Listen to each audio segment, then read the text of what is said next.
Hello,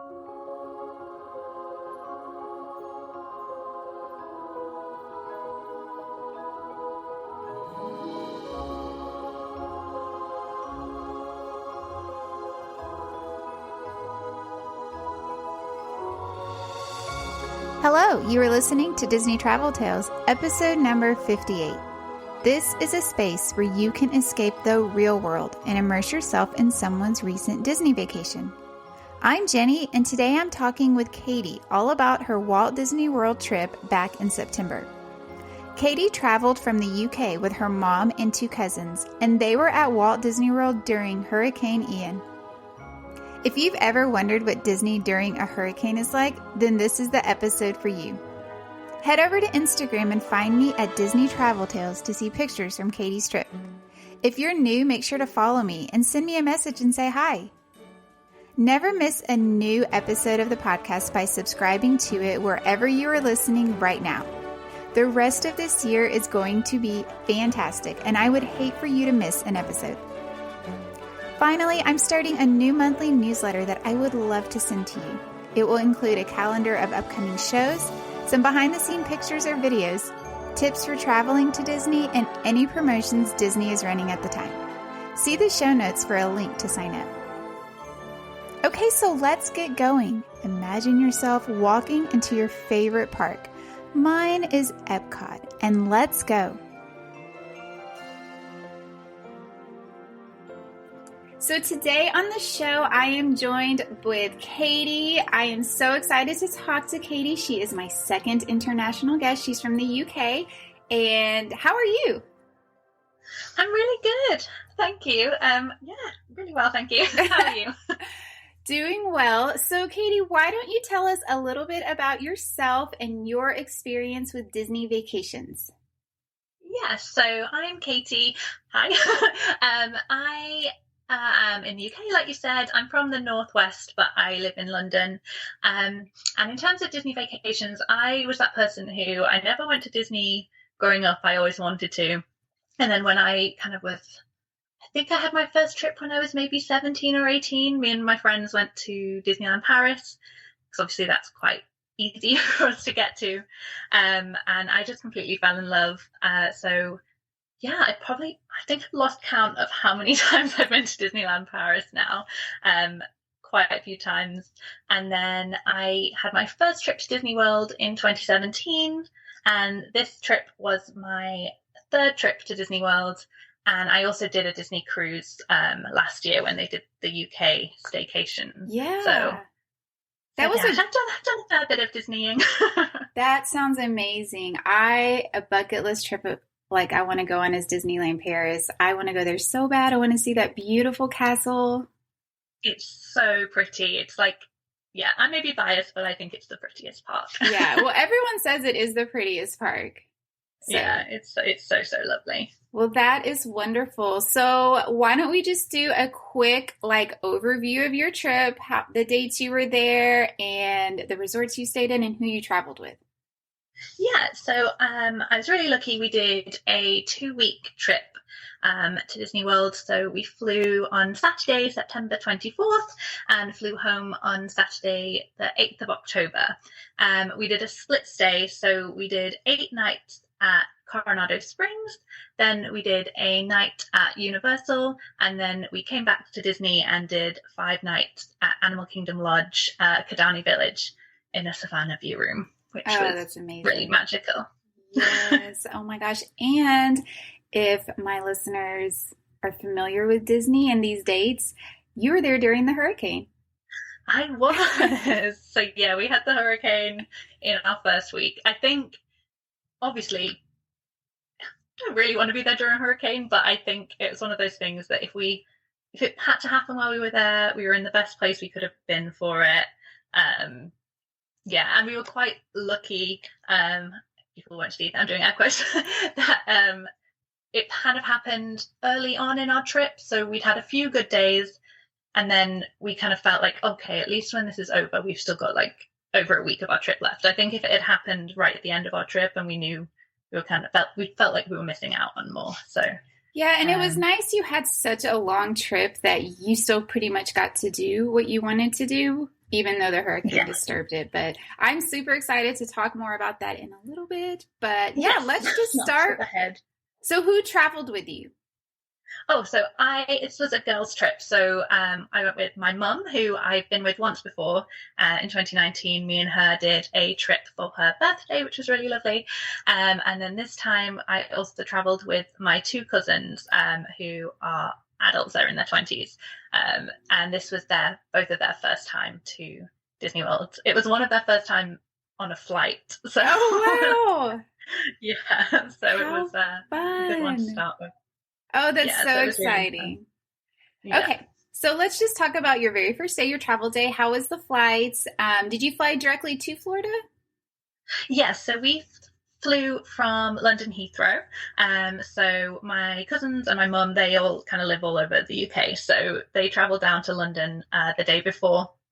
And I booked like a airport hotel for the night because our flight was at 10:40, so not super early, but we just thought we'd rather be at the airport, know we're there, we don't have to worry about rushing and trying to get to the airport in the morning. Mm-hmm. So that was all fine. And then I'd actually booked us a lounge for the airport, especially because it was one of my cousin's first time flying. I thought she'd probably be a little bit anxious, so I thought if we have a lounge booked, then we can kind of just chill, have some breakfast, have a mimosa, and then it will all be fine.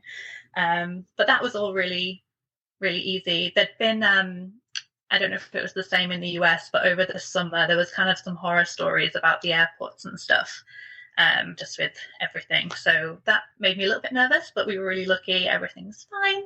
Our flight was all on time. We flew with Virgin Atlantic. And yeah, the flight was good. I think the flight out there is always good because you're just in that kind of bubble of excitement that you just want to get there. Yes. So that was really good. It was quite nice as well because this was the first time I've flown this early in the day. So I think with the time difference when we landed, it was only about 3:00 in the afternoon, Orlando time. So it actually felt like we had a bit of time on that first day, whereas previously we'd kind of landed and then got to the resort and just kind of crashed. Mm-hmm. Yeah, that's nice. I mean, time changes can sometimes work to a disadvantage, but in your case, it was an advantage. Yeah, we kind of went back in time and got a little bit more time. So yeah, we landed. We got through security and everything pretty quick. It looked really busy when we got through, like when we came through and off the plane, and I was like, oh no, this is going to take so long. But I think we were kind of through security, had our bags, and were like in an Uber by like 4:20. Nice. So it was literally really, really good. So we got to the resort about 5. We had a very funny Uber driver who, as we were like going under the famous sign, he like had a like party blower thing. I don't know what they're called. But he literally, like, we all just like jumped out of our skin because we weren't expecting it. It was very so fun. I love that. I like when the Uber drivers will like because they know you're excited. So I like when they kind of feed off that. That's so fun. Yeah, so that was really sweet. But we were all just kind of like laughing and stuff. That was really funny. But yeah, so we got to the resort. We checked in. I checked in online actually. So when we got there, our room was ready. So we popped to the front. Obviously, Coronado Springs is quite a big resort. So we were in Ranchos, which is kind of towards the back. So someone from Bell Services very kindly kind of gave us a lift on the golf cart to our room, which is really nice. I think it's called Hunter, actually, if I remember his name. I was like chatting because I'm just in that bubble where I'm like, how are you? Do you love working for Disney? Oh, tell me all about it. Yes. So that was really nice. We were chatting to him. And then, we got to our room, settled in a little bit, and it was only it was like not even 6 p.m. yet. So we were like, we should do something, otherwise we're all going to crash really soon. So we actually ended up popping out to Disney Springs, which was really nice on that first night. So what'd y'all do over at Disney Springs? Yeah, so what did we do? I really wanted to try Gideon's, but obviously it was a Saturday night and I thought the line would be really long. So we went, we'll just go and ask and see what happens. And the girl was like, oh yeah, it's like a 3 hour, 45-minute wait, she was saying. And I was like, okay, we're not going to make it that long. Yeah. We've been up like nearly 24 hours at this point. And we're like, that's okay, thank you. And then she kind of looked and was like, are you ladies ready to go in right now? And I was like, we could be. Yeah. And she was like, just join the line. And I was like, oh my gosh, thank you. And so she let us so just great. like, yeah. So that was like our first little bit of Disney magic. Yeah, that's amazing. Yeah. So we got there straight away, getting those Gideon's cookies, which were great. It was kind of like overwhelming because I was expecting to have to wait for so long. I was like, I've not made a decision. I'll have to make a decision really quick. But no, it was really lovely. So then we just kind of wandered around Disney Springs for a little bit. Obviously, it was quite busy with it being a Saturday night. But we found kind of over where the big balloon is, there's like a little section with like food trucks and things. So we decided to just grab something kind of quick there. So I think it was kind of like Mexican. It was called like the cilantro truck. Okay. Where we ate. It was really nice.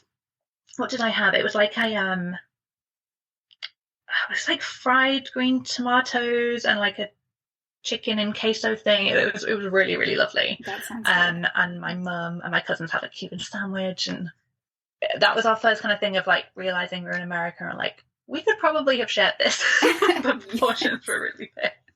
Yeah, it's a lot different, right? Yeah. But no, it was all delicious. But yeah, it was just a lot of food.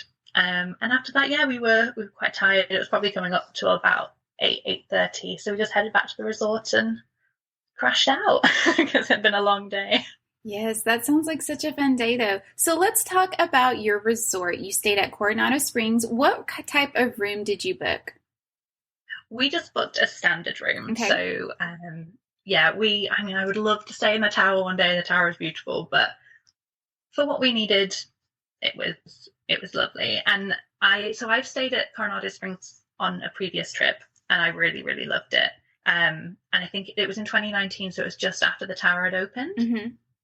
And I definitely feel like that resort feels like a deluxe, like especially the tower and the lobby. Like it has that like wow factor as you go in. It's such a beautiful resort with the lake. And yeah, I think I'd said last time we didn't really have a chance to explore the resort that much because we would just go. And I was like, I want to take it easy this time and like enjoy the resort more. And I kind of got my wish because of the hurricane.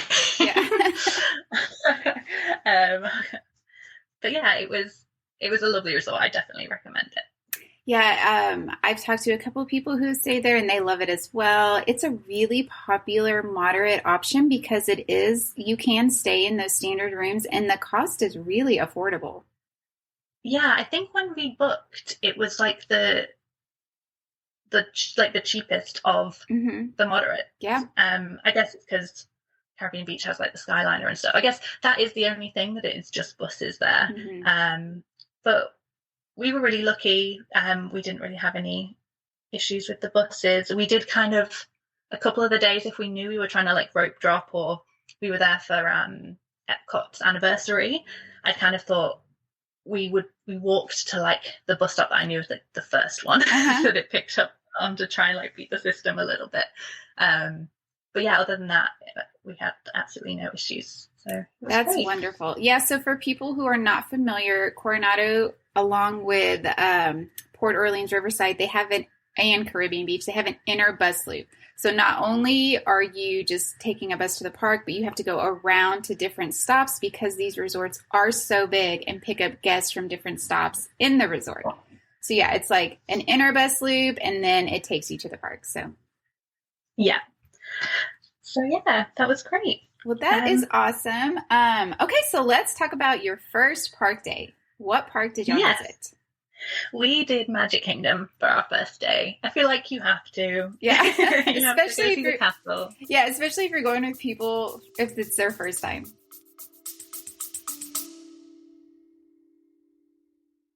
Hey parents, do your kids listen to podcasts?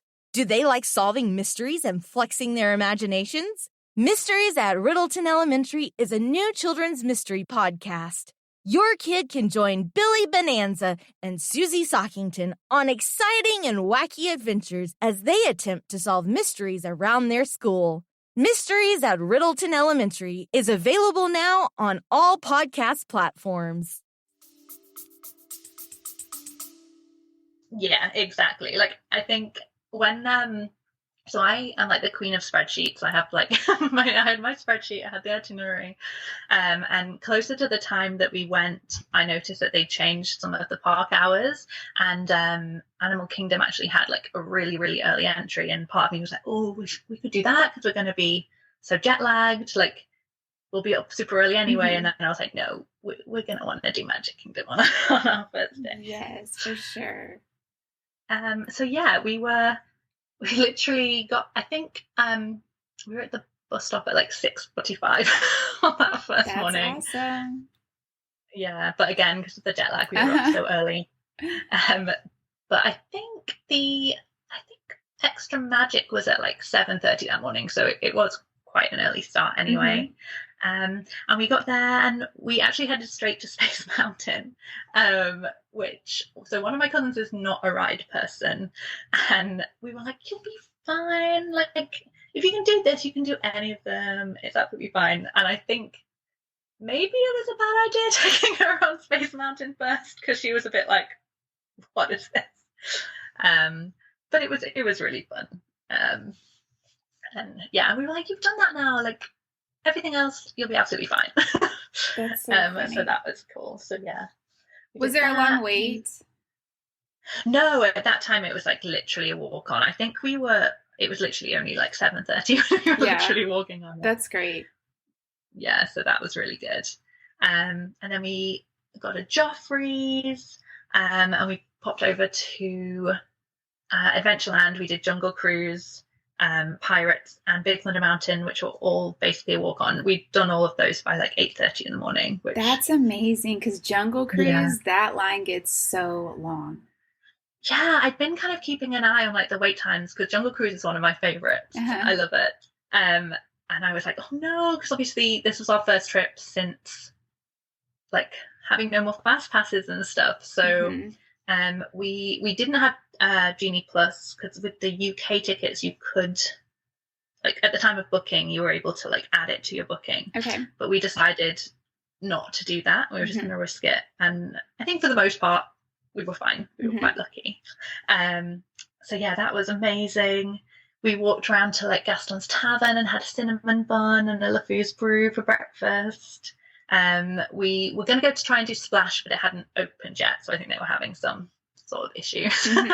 But that was fine. And then what did we do? Like, we literally, it was just kind of, by that time obviously the park had opened, so it started to get like a little bit busier. But we just kind of like wandered around, did little things that I'd not done before. So like we walked through like is it Swiss Family Robinson, the treehouse?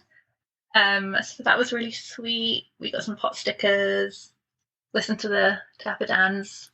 It was just quite like, just kind of like took it quite like nice and easy, because we got so much done in like the first hour. Yeah. And that's so nice too, on a longer trip. You don't have to rush and do everything. You can really just experience stuff. And that's like one of my favorite things to do at the parks, especially Magic Kingdom, is just experience everything that's there. Yeah, definitely. Yeah, it was so lovely. And then I saw someone with the, like, I don't know if you've seen the Halloween Donald Sipper that they've released. Like the Donald dressed as a candy corn. So Donald's my favorite. And I saw someone with that and I was like, where is that? I need that. So I kind of did a little bit of a hunt and found out that was at Sleepy Hollow. So I went and queued up and got my Donald Sipper. Oh, he's so cute in his little candy corn outfit.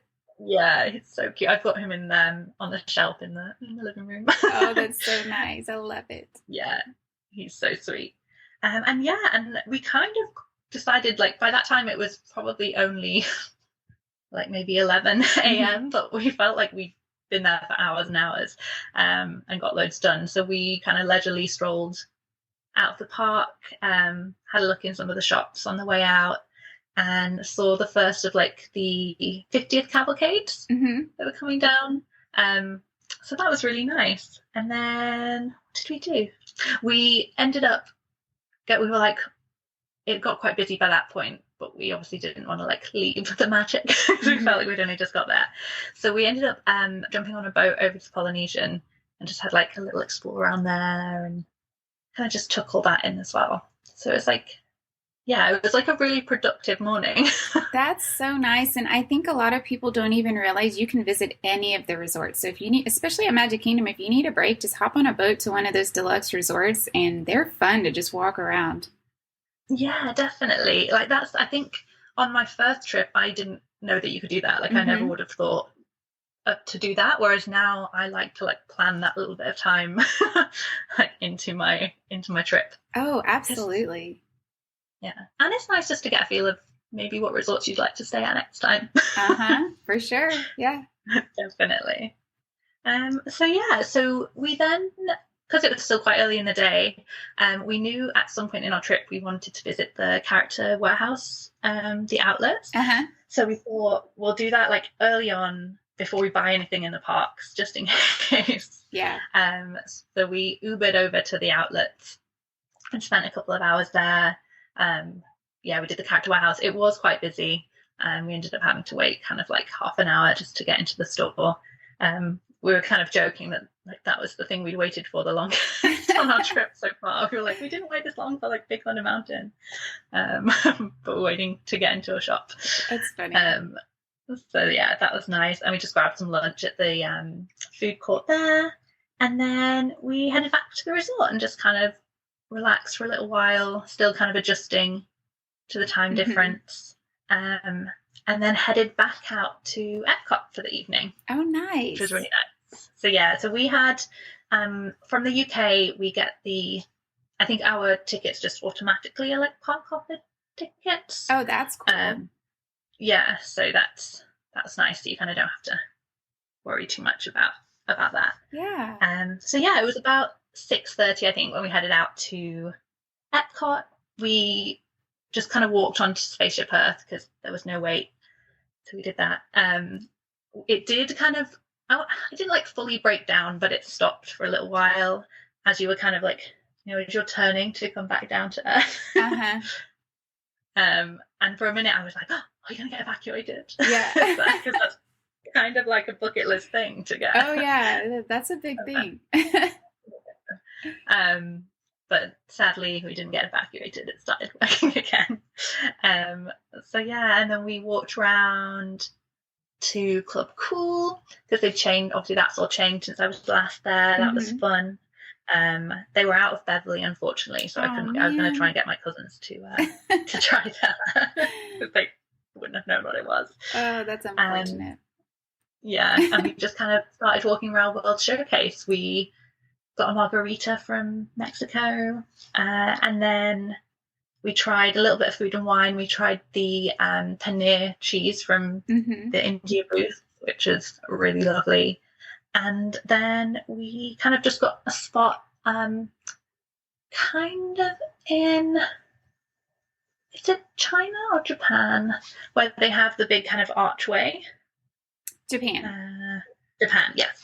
And we kind of just sat there. It was kind of like maybe half an hour, 20 minutes until Harmonious was on. So we were like, let's just like, everyone else had kind of already started sitting on the floor. So we're like, we'll just sit on the floor for 20 minutes and wait for this.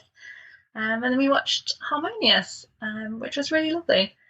And then that was the end of our first day. So I feel like we packed a lot in on that first day. Yeah, y'all did a lot. Like, that's so surprising. So how were the crowds at the parks? So Magic Kingdom, especially in the morning, probably up until like we kind of left just before lunchtime, the crowds weren't bad at all. Like just as we were leaving, the wait times kind of started to like get a bit longer for everything. But yeah, probably until maybe 10:30, 11 in the morning, things were still only like 20 minutes, half an hour for like the big rides, which is really good. And because we left early, it was kind of that thing of, when you're walking down Main Street and you feel like you're going against the stream, like everyone was coming into the park. Yes. As we were leaving. But I think that possibly was a party night. I'm not 100% sure. And then again, Epcot felt relatively busy, but I think that was just because it was a weekend and it was food and wine. Mm-hmm. But I think for considering, I think we got like loads done, and we weren't too bothered about rides. Like that evening, we basically just got something to eat and a drink, and we're happy just to find a spot and sit somewhere. So yeah, it was really good. That sounds like such a great first day. Yeah, it was so nice. What were your cousin's impressions of just being there for the first time? I think they liked it. I was like ready with my camera. I was like, "You're gonna cry when we turn the corner. I'm gonna film it." They didn't cry, but I think they were just like almost like just a bit in shock. Yeah. Because we had this trip booked for so long. Like I was the same. I thought I was just going to be a mess the whole time. And I think it just felt so surreal being there. I don't think I actually cried until we were basically flying home. And I was like, it's over. Yeah.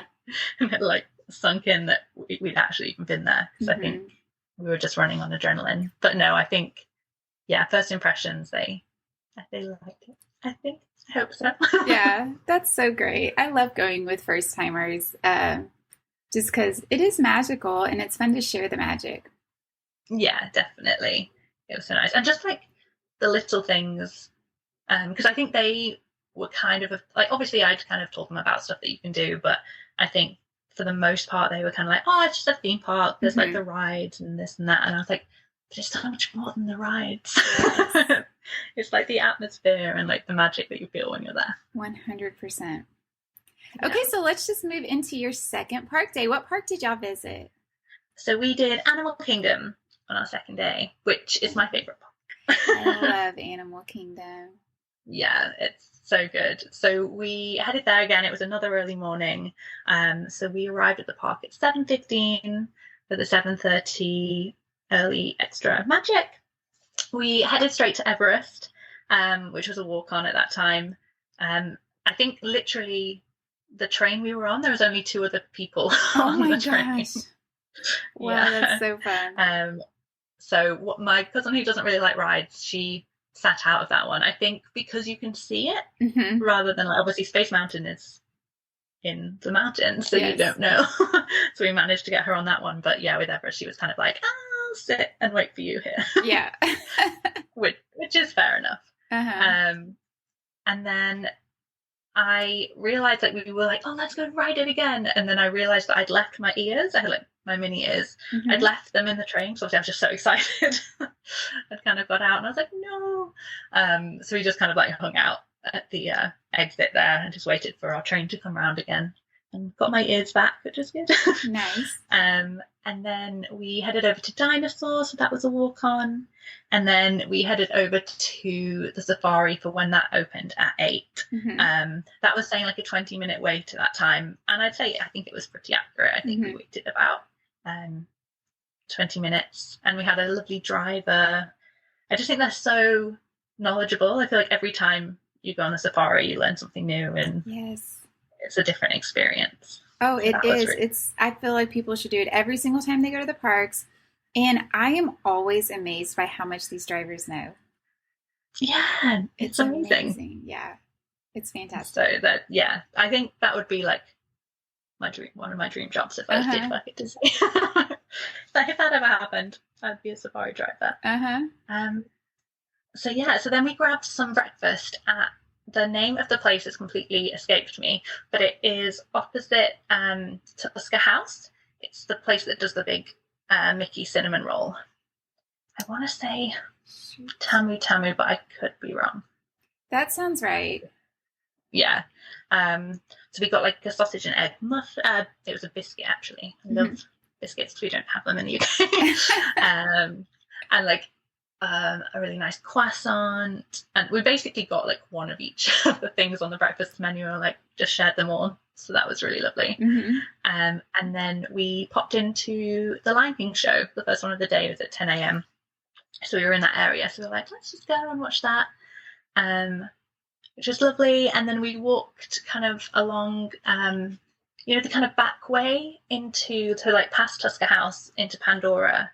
kind of along the river there, which I think it's so nice because that path never really gets busy, which is quite nice. Yes, people don't know about it. It's like a hidden gem. Like it's so good. And we saw a few of like the boats go past with like the characters on, and there was like some drummers and stuff, so that was really nice. And then we looked and like we just explored Pandora a little bit. We didn't go on the rides because even though Animal Kingdom itself wasn't that busy, I think Pandora is always busy. So the lines are quite long. So we just kind of like had a little wander around there, took that in, had some photos, and then headed back over and did some of like the animal trails, which again I love doing. So that was really good. We also saw, so you know the VIP tour guides, they have their little like waistcoats. Whenever I'd see a VIP tour guide, I'd be like, oh, who's on it? Who is it? Because obviously sometimes it's just, you know, average people, right? Like rich average people having a tour. But this time it was is it Keegan Michael Key? Oh yeah. I saw him and I was like, we kind of like caught, like we made eye contact, and I kind of just like smiled, and he kind of just gave me like a knowing nod, like, yeah, it's me. Oh, that is so cool. Yeah, that's really cool. And I was like my mum and my cousins didn't really know who he was, but I was like, it's Michael Key, oh my god. That's so cool. A celebrity sighting. Yeah, I know, a little Disney celeb spot. So that was fun. So we saw, that was like on our way out Pandora that we spotted him. And then we did the animal trails. We saw the baby gorilla, which was really sweet. So cute. Yeah, and again, we just got chatting to the cast members around the trails because they're just so lovely and knowledgeable, and they were telling us all about it. And then we decided to watch Kite Tales, which, because it was closing, I think, the Friday that we were there. So we were like, it's probably our only chance to see it. And it was fun. It was just kind of like silly, and I wouldn't like wait ages to watch it, but I'm glad that we saw it. And especially at that point in the day, it was so warm. We were sat on those seats, and it was literally, we were just like, felt like we were melting. So we watched that really quickly, and then kind of ran off, and we were like, we need a drink. So we got some food at Eight Spoon Cafe. My cousins got the mac and cheese, and I got it's like the pulled pork jelly donut, which, anything like that, I love that kind of stuff. And it was nice. I don't think I wouldn't say it was like the best thing I've ever had, but it was like fun to try. Yeah. Like, it was nice. And then, like I say, it was getting really warm, so we kind of did, especially in these first few days, I think our plan was kind of like we rope drop, and then around like lunchtime, early afternoon, we'd kind of like take a break. So we hopped on a bus, but we actually got a bus to Port Orleans and went and had beignets. Oh, the Mickey beignets. Yeah, so again, it was something I'd never done before. And I was, because it is that thing of, because there's only really, I think from some places you can get a boat, but for the most part you can only get a bus to Port Orleans. Yes. So it's just something that I'd never like been able to fit into a trip before, but I was like, let's go do that. And that's such a pretty resort. I love that resort. Yeah, it was so nice. We had a little bit of a wander around and like looked in the shop, and I think that's definitely kind of like in the back of my mind of like, oh, that might be nice to stay there for one day. It's like a great small moderate. It's really small, easy to get around. It's right on the river. It's so pretty. Yeah, it was really, really lovely. So that was really nice. And then we decided to pop to Target, because I think at this point there was kind of like talk of the hurricane potentially happening, but it was like changing a lot, so we didn't know when it was going to be. So we were like, well, we wanted to go to Target anyway, because as Brits we get very excited about US supermarkets. So we were like, well, let's just go to Target and we can stock up on some snacks and stuff and just get some things. So we did that. I think that was obviously coming out of the Disney bubble, it kind of felt like the hurricane and stuff felt a little bit more real. Like there was like no water on like any of the shelves or anything, and they had like signs being like 1 crate of water per person and things. So I was a bit like, oh. But aside from that, it was really nice. Yeah, I didn't. People probably didn't even think about that, but when you're in the Disney bubble, the hurricane is probably like, it's going to be okay. But then you leave and they're like, hurricane headed our way. Yeah, exactly. So yeah, we were kind of, and like the cashier lady was like, oh yeah, are you okay? Are you nervous? And we were like, maybe we were just a bit in denial at that point. We were like, yeah, I think we're okay. Like, we're fine. But I think it's that thing of, like I kind of said at the start, we were so lucky that we were in the best place we could have been for it, and we kind of knew that. And I was just more concerned for like the locals and the people who like it's actually going to have like major impact on. Right. But again, I'm skipping ahead. So we had a little wander around Target, spent way too much money on snacks and things. Yep. As one does in Target. Exactly. It's dangerous. It's very dangerous. Yeah. I think as well, I definitely felt, because when we visited you might have seen in the news, like the pound, the exchange rate is like so bad at the minute. So I think in the past when I've been, you're kind of like looking at something and be like, oh, it's $10. Well, that's only like £5 or £6. That's fine. But at the minute it was literally like, oh, that's $10. That's basically £10. Yeah. So, I mean, I was lucky. We planned for this holiday for a long time. We'd saved for this holiday for a long time. So I was kind of in that thing of like, I'm on holiday. I'm going to not worry about it too much. But every so often it would sting. Yeah. I mean, that's just normal. It always happens. It happens to everyone. Yeah, exactly. So yeah, and then we came back to the resort for a little bit. It started to rain, and I was kind of like, oh, I wish I think I'd been just keeping an eye on like the wait times, and I think Flight of Passage had gone down to like 35 minutes or something. Oh wow! And I was like, oh, I'm really tempted. Like, I could just pop back over to the park and ride it. But my mum and my cousins were just a bit tired, and they were like, oh, you can do that, but we're just going to hang out at the resort and chill. So I kind of just ran off by myself to ride Flight of Passage. Literally, I think the park was closing at 8 that night, and I like got into the park. Oh no, maybe it was closing at 7 actually. I basically got into the park like half an hour before it was closing. Like everyone was leaving, and then there was me in the poncho. Like you were on a mission. Yeah, I was like the only person going that way through the turnstiles. That's so funny. Quite funny. But I joined the line. So by the time I got there, the wait had gone up again. So it was saying 75 minutes, which still isn't like the worst I've ever seen for Flight of Passage. But I was like, I'm here now, I'll just do it. So I joined the line, and then I think it said, I made a note of how long did it take. I joined the line at 6:30 and I was off the ride by 7:25. So just under an hour. Yeah. Yeah, so not bad at all. And I then ended up having, both on the way back to Animal Kingdom and then back to the resort, I had essentially a private bus ride because there was no one else. So that was really nice. On the way, actually, I just like to chat to people when I'm there.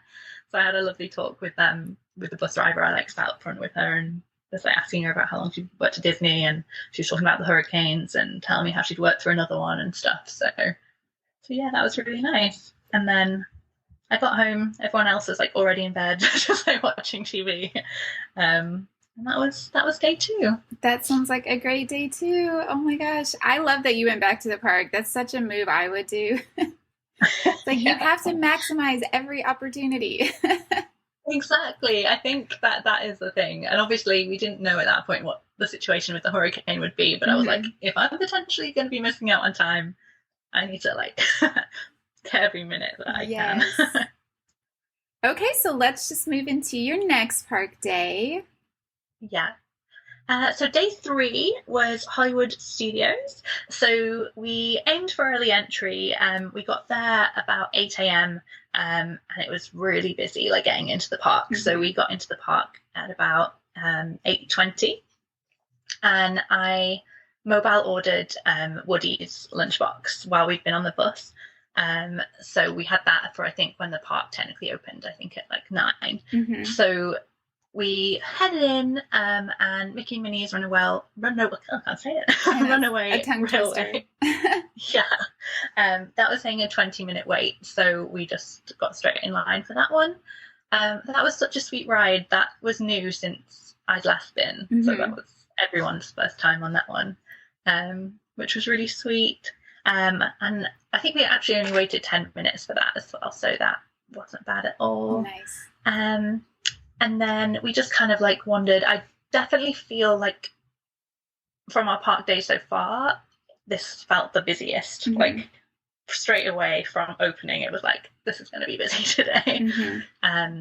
But again, I do wonder how much of that was because everyone knew about the hurricane. Maybe everyone was just like trying to like get the last of their park time. Yeah. So we just took it easy. We wandered around the park a little bit. We did the Frozen show, the first one, at like 10. That was really fun and sweet. And then we did the Indiana Jones show at 10:45. And then me and my one cousin who does like rides went to try and do that, but literally we joined the line and there was like a tannoy saying like, we expect the single rider line to take just as long as the normal line, and it was like 55 minutes. So we were like, let's leave that one for now. So we left it, and then this day was our first dining reservation that we had. So we had a lunch booked at T-Rex in Disney Springs. Mm-hmm. So again, because it was just so busy, we headed to the bus stop. And because for some reason the directions told me to get the Skyliner to Caribbean Beach and then a bus from there. Okay. So we tried to do that, and then it was a little bit of a disaster. We ended up waiting like over half an hour for a bus from Caribbean Beach when we got there. Again, I think because of the whole internal bus thing. Uh-huh. I mean, it was fine. We'd given ourselves plenty of time to get there, but it was just kind of that thing of like, when you're sat there, like every time a bus would come and it would be for like a different park or something, and you'd be like, is this us? No. Yes, but it was fine. Yeah. So we got to Disney Springs at about 1, and then our reservation wasn't until 1:30, so we'd given ourselves plenty of time anyway. We kind of popped into the World of Disney shop and just had a look around. And yeah, T-Rex was one that my cousin had picked because she loves dinosaurs. Mm-hmm. We'd kind of heard, it's better for families and it's more kind of, you're going for like the experience, maybe not so much the food. Uh-huh. And it was fine. Like, we enjoyed it. And it sounds awful. I'm kind of glad it was like our first meal, like proper meal, because I kind of knew some of the other things we had booked, and I was like, if we'd have gone to this after, it probably wouldn't have maybe seemed as nice. Yes, for sure. But yeah, it was fun. I'm glad we did it. One to like tick off the list. Uh-huh. And I've actually heard like the food's okay. Like, it's not as bad as some people say it is. No, exactly. It wasn't bad by any means. I think it's just because like I am a bit of a foodie, and I know that some places in Disney are just like the food is so good. So It's just not on the same level as that. But it was still really nice. Mm-hmm. I had like the me and my mum shared, it was kind of just like a platter of appetizers, which was really nice. And we had a lovely server in there. She was really nice as well. So that was good. And then we decided not to get a dessert there because obviously there's just so many amazing dessert places in Disney Springs. Yeah. So we headed to Salt and Straw, the ice cream place. Oh my goodness. And again, I don't know if it was just because it was a Tuesday, it wasn't very busy. So they were so nice in there. We literally tried so many of the flavors. Oh, nice. Yeah, it was really nice of them. We were chatting to them for a while. And again, I think every kind of conversation you had with anyone, it would kind of come back to the hurricane. And she was like, oh yeah, like I worked at like the boardwalk during the hurricane, it was fine, you'll be okay. So yeah, that was really nice. But I did make a note of what flavor I had. It was the strawberry balsamic and the salty donut guava cheese flavor, and oh my goodness, they were so good. That sounds so good. Yeah, they were just like, yeah, some of the best ice cream I've ever had. So highly recommend to people if you haven't been there. And then we headed back to Hollywood Studios for the like rest of the evening. So we got there about 5. We had some photos outside the Chinese theatre, and we caught like the Pixar cavalcade that came past, which was really nice. And we went and did Muppets, Muppets 3D Vision.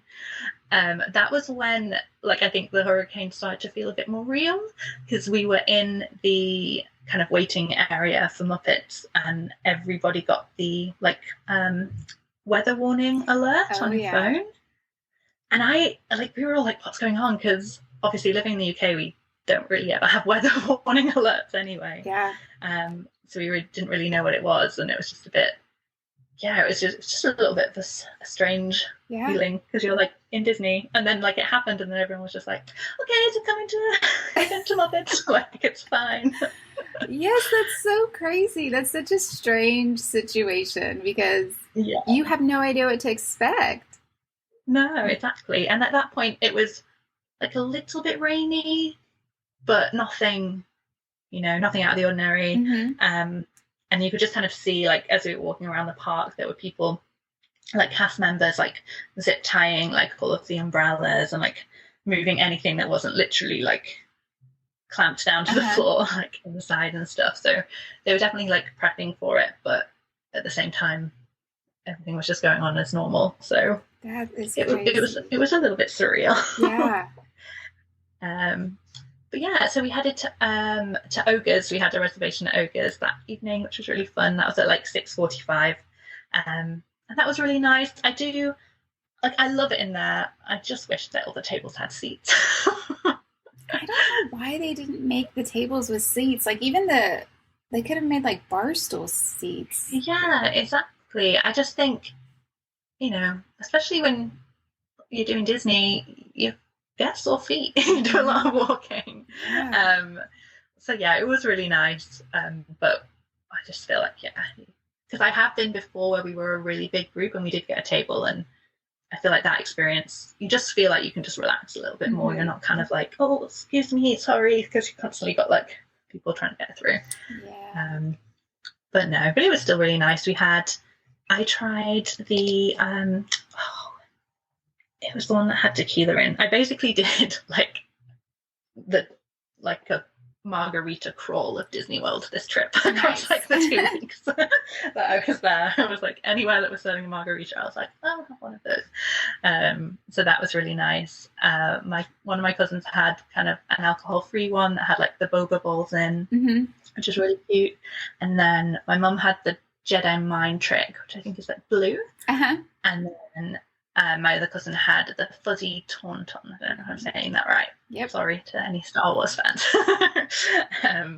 So that was really fun. I think they liked it, and it's just so immersive in there. But I just wish they had stools. Yes, I don't know. I mean, I guess maybe they're just trying to be super authentic to the way it is. But everyone should be able to sit down when they go have a drink. Yeah, exactly. Especially when you're paying the prices of those drinks. Yeah, exactly. But I didn't say actually at the start. So with our booking from the UK, when we made our booking, they had like a dining credit deal. So it used to be in the past when I've been, it's when they've done the free dining plan, which is like the dream. Yes, the dream. So this trip, rather than the dining plan, you got like I think it was about a $60 credit per room per night. So we only had that for the Coronado kind of portion of our trip, because we booked that as like our package. But so that means I think we had between us like about $400 Disney credits, which was really good. So we used that great. for ogres, so it didn't feel quite as bad. Yeah, that's a really, that's awesome. Yeah, exactly. I want them to bring back the dining plan, but that was something. So we finished up in ogres. Again, I don't know. I think it was because of the hurricane, but they weren't accepting any walk-ins. I think they were like honoring reservations, but I saw a couple of people like while we were waiting kind of ask, and they were kind of like, "Oh, we're not taking any more walk-ins tonight. Sorry." And then we headed over to Slinky. So that was saying this was at like almost 8 p.m. now. It was saying it was 40 minutes wait, but we only waited like 20 minutes. So that was really good. Yes. And I love riding Slinky in the dark. It's so fun. Yes, it's so fun. Yeah, with all the lights. And that was one that my cousin who doesn't like rides did, and she actually enjoyed that one. She even put her arms up at one point. That's fun. Yeah. So that was good. She liked that one. And then we headed to Rise just before like the park closed. So we joined the line at 8:30, and it was saying it was like a 45-minute wait. It just like I had noticed when I'd been keeping tabs on kind of the wait times that towards park close it did really seem to drop. So we joined the line at about 8:30, and then we were kind of in the first room. It's a weird one because I'm like, where does that ride start? I don't know.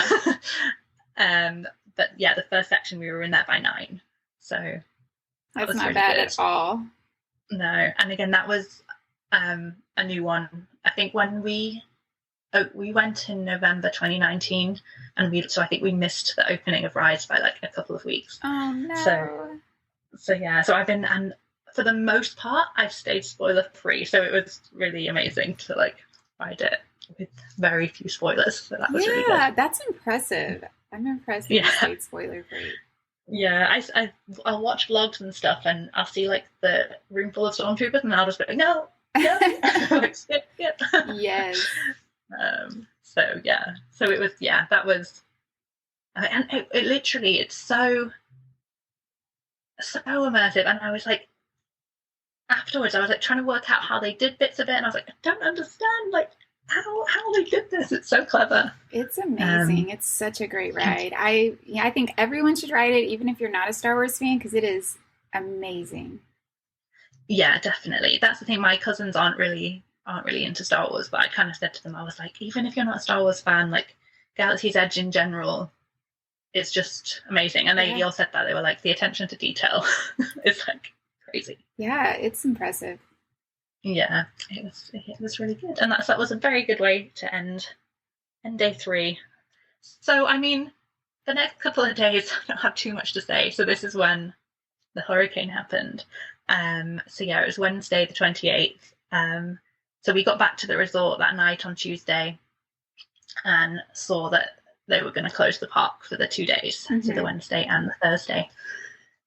So like me and my spreadsheet were like, oh no, I have to like recheck this. Because in terms of plans, we'd had on Wednesday we were meant to be doing Homecoming on the Wednesday for lunch and Whispering Canyon Cafe for breakfast on the Thursday. So I kind of rejigged our plans a little bit. So you'll hear later. It all worked out in the end, so it was fine. But yeah, so we used it as an excuse to rest. We'd had a busy few days.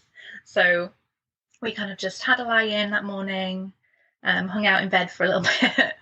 And then we didn't really know, because obviously if you're in the tower, you don't have to like go outside to kind of get to the food or anything.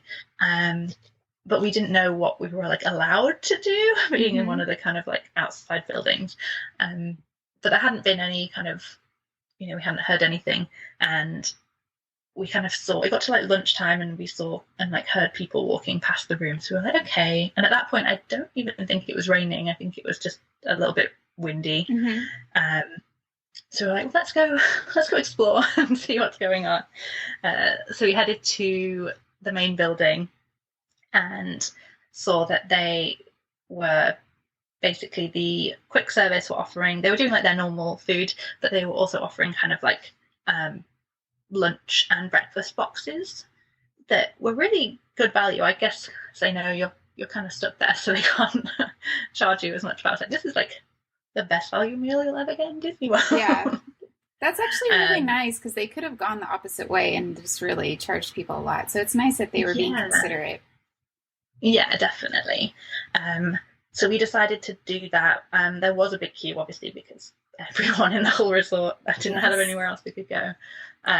So we waited about an hour and 15 minutes to queue for food, but it was nice. Like they had like some of the characters were out and about and were kind of like coming from down the line and like saying hi to people and stuff. Kind of in the convention center section of Coronado, they had like activities. So I think if you had kids, you know, they had like games and had like characters reading stories and like stuff like that, which seemed really sweet.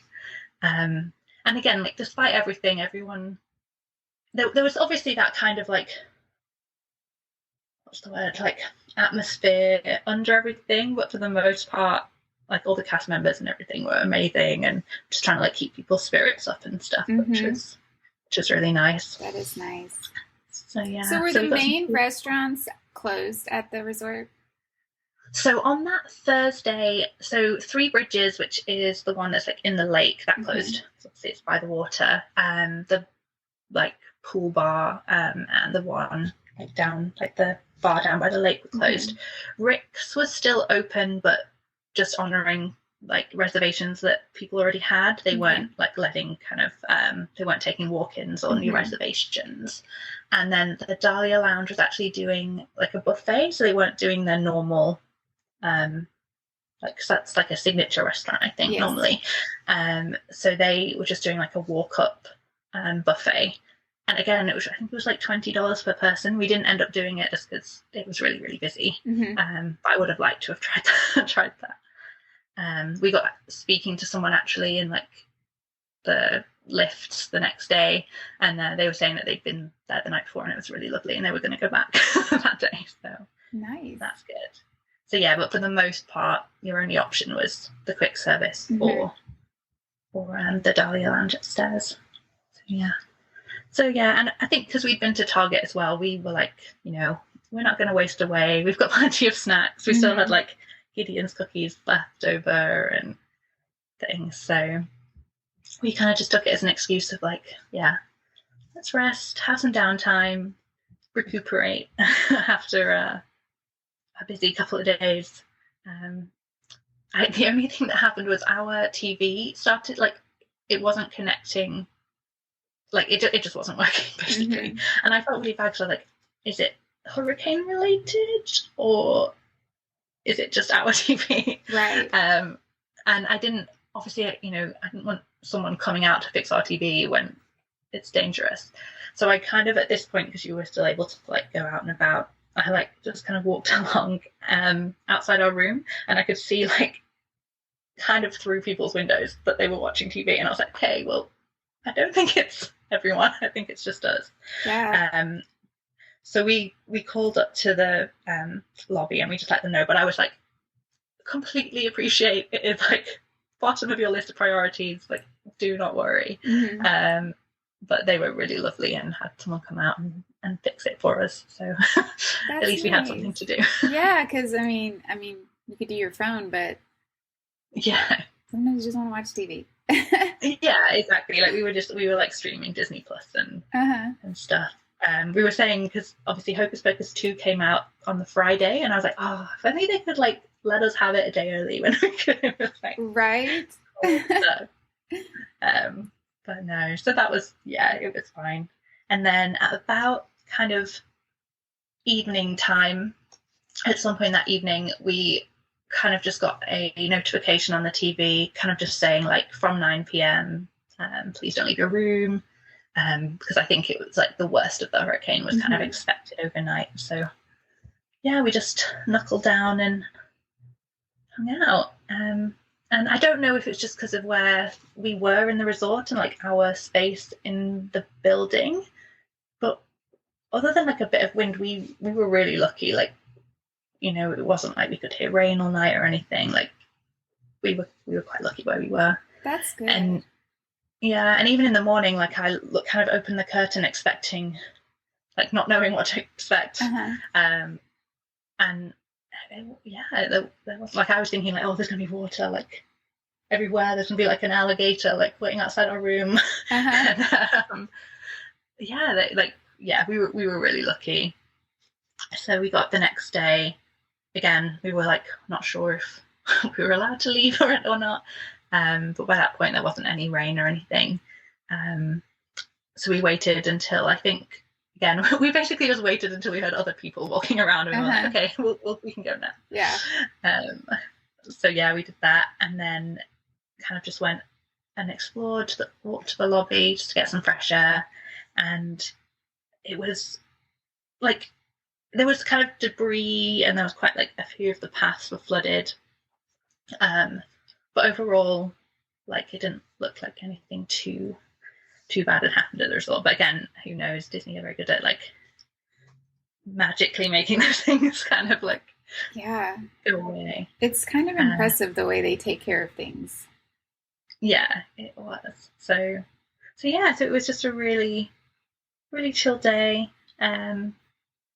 We didn't really do much. That was the day we walked up and found out about the Dahlia Lounge doing walk-ups for dinner, but again, it was because it was just kind of first come first serve.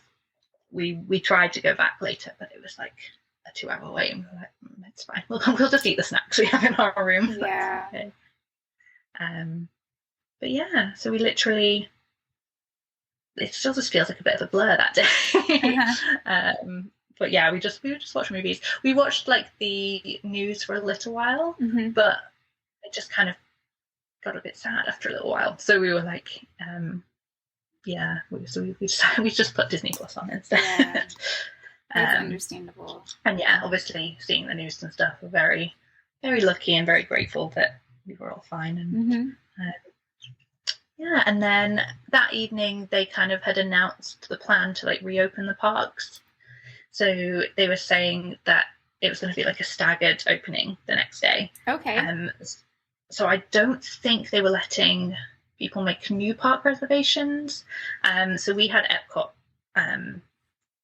booked for that day. So we continued with that plan, which was quite lucky because I thought probably most people would want to go to Magic Kingdom because that was opening the earliest. So if you only had like one day, you'd get there and get the most of the day. But yeah, so we got up on, I think it was early entry was at 9 for Epcot with an opening of 11. So I woke up, kind of set an alarm, woke up and got a Guardians virtual queue. Nice. And then like went back to sleep. Tried to go back to sleep for like an hour. And then we got up and, actually, didn't go back to sleep. That was another day that I went back to sleep. This day we did go. And we went to the quick service. We realised we hadn't had Mickey waffles yet, so we went and got Mickey waffles. You have to have Mickey waffles on a Disney vacation. Exactly. I was like, and by that point it did feel really weird because we'd been there almost a week, and I was like, I've not had Mickey waffles. I've hardly met any characters. Like, I need to up my game. So yeah, I think it gave us like that push of like, okay, I just want to do everything now, because we'd had those 2 days of like being stuck in the room. So that was the day actually that we went to the quick service and had waffles, and then headed to the bus stop that was like the first one. So we were basically on the first bus to Epcot that morning, and we didn't actually ride Ratatouille or Remy's, but because I've been to Disneyland Paris, they have it there, and we've ridden it there. So other than my one cousin who hadn't been to Disneyland Paris, we'd all kind of ridden it. So it wasn't like super high on our list of priorities. Yeah, because it's the exact same ride. Yeah, exactly. Like literally in French as well. Yeah, it's very funny. So we were like, well, we'll go towards the land and kind of get all that side of stuff done. So yeah, we headed there as soon as it opened. We got on Soaring straight away, and we did Living with the Land. We headed towards Figment, and we saw Winnie the Pooh. He was like pottering around on the He's hill. so cute. So cute. I could literally just sit and watch him like for hours. I know, he's adorable. And so sweet. And then so we rode Figment, which I think my cousins were like, what is this? I was like, you just have to go with it. It's a classic, okay? So that was funny. And then our Guardians, we got called for Guardians at like 10:40, so it was really early. So this was our first time doing Guardians. I was like so excited. And then we were off the ride by like 11, so it was really not very long at all. What do you think about it? It was so fun. I really loved it. Yeah. We had, what song was it we had? Conga was the one we had. Yeah. So over the trip, spoilers, we wrote it 3 times and we had a different song each time. Oh, nice. Really That's that awesome. was really good. Yeah. And again, it was one that just the 3 of us did. My other cousin was like, I don't think I want to do this one. Afterwards, we were probably like, it's probably a good thing you didn't do it. Yeah, it's kind of intense. Yeah, it's a weird one because it's intense, but it's also really smooth. Yes. Like you don't feel like you're being like on Space Mountain where you feel like you're being like thrown around everywhere. Yes. But on this it's fast, but it's like comfortable almost. But like I saw, I've got some friends who I know through social media who were there at the same time with their grandparents, and I think their like 80-year-old's granddad rode it. That's like, awesome. It's impressive. Oh, that's so cool. It is very smooth. Like, if you can't handle a jerky ride, you would be fine. Yeah, definitely. But no, it was really, really fun. Mm-hmm. So we did that, and then we headed over to International Gateway because we had possibly the reservation that I was most excited for this whole trip, which was Topolino's breakfast. Which I'm so glad that the hurricane was done by this time, because I was like, the other things I was like I could probably get a new reservation, but I was like, with this one, it was so hard to get a reservation anyway. Yes, it's like the hardest one. Yeah. So, but it worked out really well. So we basically had the last seating for breakfast. I think our reservation was 11:55. So we got the Skyliner over to the Riviera, and that was the first time kind of seeing that resort properly. It was so pretty. Definitely on my list. It's beautiful. Yeah, really nice. And then we got there, and I like I said, Donald's my favorite. So I've got like a Loungefly bag that's like had Donald Daisy on, and I had like my little Donald, like the ears that are like his feet. I don't know if you've seen them. That's cute. I was like fully decked out, ready for Donald. And the cast member who checked us in was like, just to let you know, Donald has had a stroke of inspiration and is busy making sculptures this morning, so he's not going to be here at breakfast. And I was like, oh no. Oh, that's sad. I know. And I was like, I'm an adult. It's okay. I took it really well. Oh, that's so sad. Yeah, so it's a shame, but it was still really, really lovely. So it was fine. I was like, I'll just have to put my normal Mickey ears back on. That's fine. But no, so we got seated. We had a lovely table by a window. And again, because it's that kind of last seating of the day, it wasn't that busy. Again, I don't know if that was partly because of the hurricane or if it would always be like that. We had a lovely server. I made a note of his name. Where is it? Alfie from Nashville. He was lovely. And we had, like, the food was amazing. So we had the steak and then we had the sour cream waffles. We all ordered the same thing, the same thing, which were both delicious. And I think food-wise, I think just overall, actually, that was probably my favourite meal of the whole trip. Like, food, the atmosphere, characters, because that was like my first time seeing Mickey that trip. I was like, it was really lovely. So yeah, I definitely I mean, I think everyone recommends Torrelinos, but if you can and it works out with your day, I think doing that kind of breakfast, but kind of at lunchtime was like a really good time to do it. Yeah. Because then we just sat out on the terrace for like half an hour afterwards and just like digested our food, and the view was amazing. By that point, like you wouldn't have even known that there'd been a hurricane. It was crazy. Like it was just blue sky. It's beautiful. Was it a little bit cooler temperature wise, or was it still pretty warm? Yeah, it was still warm, but the humidity was like there was hardly any humidity, which made it feel so much nicer. Yeah. So that was, and it was basically like that for the rest of the trip. I don't think we had any more rain after that. That's nice. For the whole week.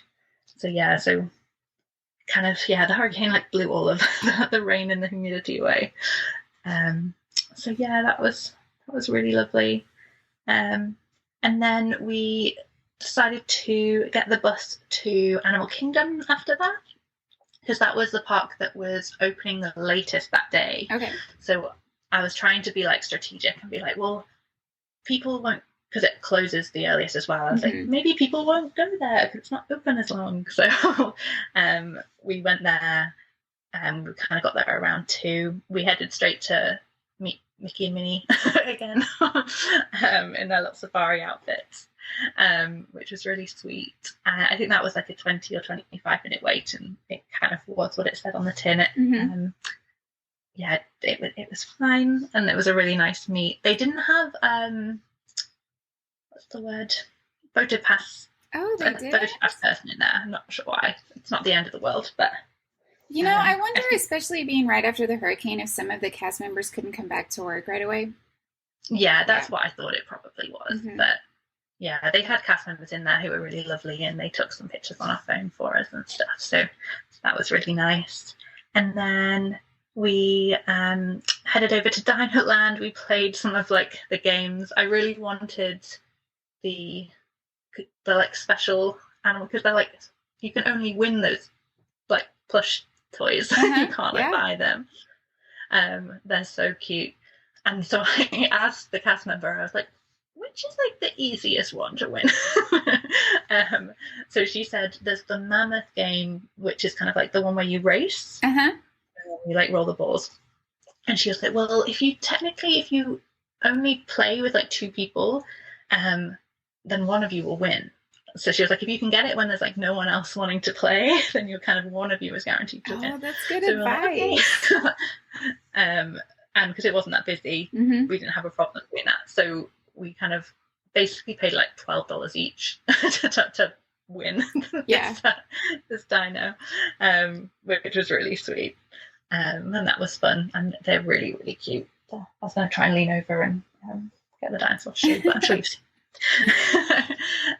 So that was really nice. And then we also met Daisy, who was around there, because she didn't really have anyone waiting for her. I think with those meets, Donald gets quite busy because he's like out and people see him as you walk past.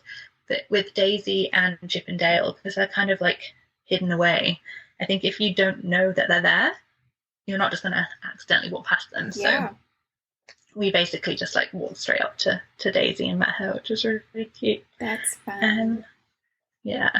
And then Dinosaur, was saying that it was like a 25-minute wait. So we were like, well, let's go do it. We're like near here. We might as well.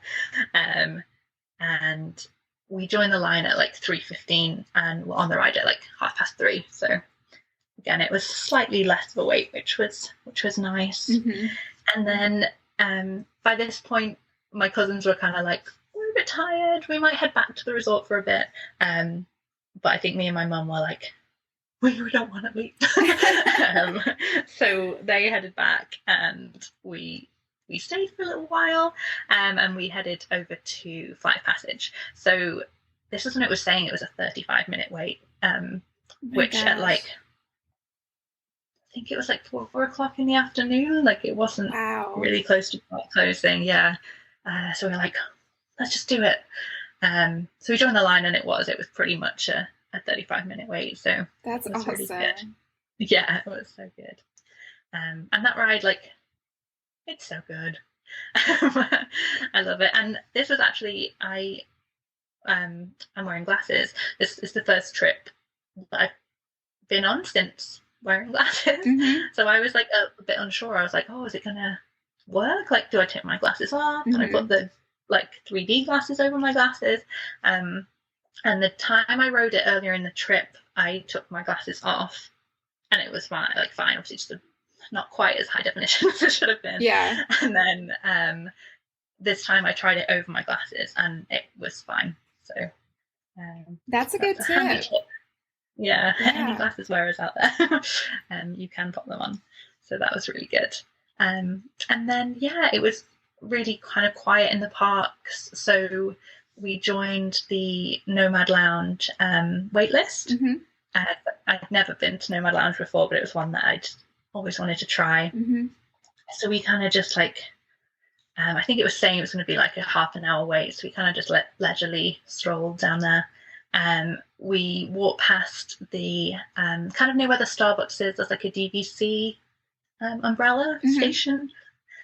And one of the cast members kind of like shouted to me. She was like, "Hey, you! I like your bag." And I was like, "Oh, thank you." So I had like my Donald bag. And she was like, "Wait, I have something for you." And she was like, "Come here." And she had like a little pin badge that I think you have to do like a little game. It's like a game around the parks to win these pin badges. But she was like, "You can just have it because it matches your bag." And I was That's so sweet. So that was really nice. Yeah. So we were just chatting to her for ages. Again, we'll just talk to anyone, especially if it's about Disney. I'll just like chat away. That's awesome. So that was nice. And I'd managed to change our homecoming reservation that was meant to be on Wednesday to the following day. And like we must have got talking about it, and I said like, "Oh, we're going to homecoming tomorrow." She was like, "Oh, you need to try like the secret drink, and they have this and all this." And I was like giving us loads of recommendations and stuff. So that was really sweet. And then by the time we kind of finished chatting to her, it was time for our Nomad Lounge reservation. So we popped there. We sat out on the little balcony, just kind of like watched the world go by. It was like quite nice and cool by that point. It's such a great location. Yeah, it was so nice. Like you wouldn't know you're in a theme park sitting there. It was really, really lovely. We tried a little bit of the food there as well. They had they were like a chorizo like sliders that were lovely, and we had the churros. And it was just like a really nice kind of chilled hour or so that we just kind of sat there, and it was just really that's great, really nice. I think those are the like times that you kind of take for granted, but end up being some of like the best memories of the trip. Oh, absolutely. So that was really lovely. And then we headed out. The park was kind of closing, so we were like, we should go, I guess. And we went like via the store, kind of like by the Tree of Life. And I think we were obviously just like in a happy mood. We'd had a cocktail, so we ended up like probably spending more in the shop than we should have. But because I'd been there when I was there by myself a few days earlier, I'd seen they had the 50th Vans collection, and I'd seen the actual shoes, and they were really cute, but they didn't have my size. So I was like, "Oh well, we'll just pop in and see. We might have restocked." And then they had them. Yay. So I was like, "Oh well, it's a sign. I need to get them." You have to get them. Yeah, exactly. So I got my Vans, and my mum bought a mug, and we were just, but we're really bad when it's just me and her together, because we just like enable each other. Yeah. I'm like, "You need it, it's so cute." You're not coming back, like you have to get it. Yeah. Yeah, exactly. So that was nice. And then we headed back to the resort, and obviously it was still relatively early. So we met up with my cousins at the lobby, and they hadn't had any dinner, so we just got some food to go from Ritz, and kind of sat out by the lake and had a drink at the little bar there, and just kind of took in the sunset and stuff. It was really lovely. That sounds like such a fun day. That's awesome. Oh, thank you. But yeah, that was probably one of my favorite days, actually. I think it was a combination of, we just did loads of lovely stuff, and it was like, felt extra special because we just had we'd had the hurricane and we'd been stuck inside. That's so nice that y'all had an opportunity to have such a great day after kind of an unpredictable couple of days. Yeah, exactly. I think that's the thing. We just felt so grateful to be there that every little thing just felt like even more magical than it would normally. For sure. So it was really lovely. So we're on day 7, I think now. So the next day we headed to Epcot again in the morning. So this had always been planned to be an Epcot day because it was the 1st of October. So it was the 40th anniversary, which is fun. This is another one where we got to the bus stop. I think we were maybe a bit too eager this day. We got to the bus stop at like 8 a.m. and we waited like 20 minutes for a bus. I think it was the first bus of the day. Yeah. So that was good. Ooh. And then it was busy. Actually, yeah, it probably wasn't the first bus of the day, actually. Anyway, but Epcot was really, really busy. Like even just the Starbucks, the queue was like crazy. So we were like, we just wanted something for breakfast, and I was like, oh well, nothing really opened in the World Showcase yet. And then I think it was like a cast member who was like, oh, the bakery in Norway opened early because obviously Frozen's there, and I was like, oh my goodness, and I love the school bread, so I was like, to Norway, let's go. So we headed that way, and we got there was no line there as well, which was lovely. And the only unfortunate thing is that Frozen was down. So that was probably why there was no line. Yeah. Otherwise we probably would have hopped on that. But it was fine. And then as we were walking back, obviously past Mexico, we saw that Donald was due out. This was at like 5 to 9, and he was due out at 9. 9:30, sorry. And there was like one person waiting for him, so I was like, well, we haven't got anything else to do. Let's just like wait to meet Donald. Yeah. And we had a really great meet with Sombrero Donald, as I call him. Again, because I had my bag, he was just like, oh, he was like loving it. And then he like tried to like walk away with me, like away from me, and like the cast member was like, no, Donald, you need to stay here. And he was like being all sad. That's cute. It was very funny. Yeah. Like even like as we were like saying bye, he like did like a little like call me sign, and I was like, okay, Donald, that's a bit weird. So I was like, what would Daisy say about that? Come on. Right? Yeah. Daisy would not be happy. No. So yeah, that was just really fun. That's so cute. And then we popped into Mexico and rode the Grand Fiesta tour. There's no wait for that either. I think because obviously everyone was kind of at the front of the park, there just wasn't, no one had really ventured back to that point of the park yet, which was quite nice. And then we just started walking around World Showcase and exploring the pavilions and stuff. I think we just timed it quite well, that we kept kind of getting to like places where there were character meets like just as they were due to come out. So that's nice. The character wasn't there yet, so there wasn't a line.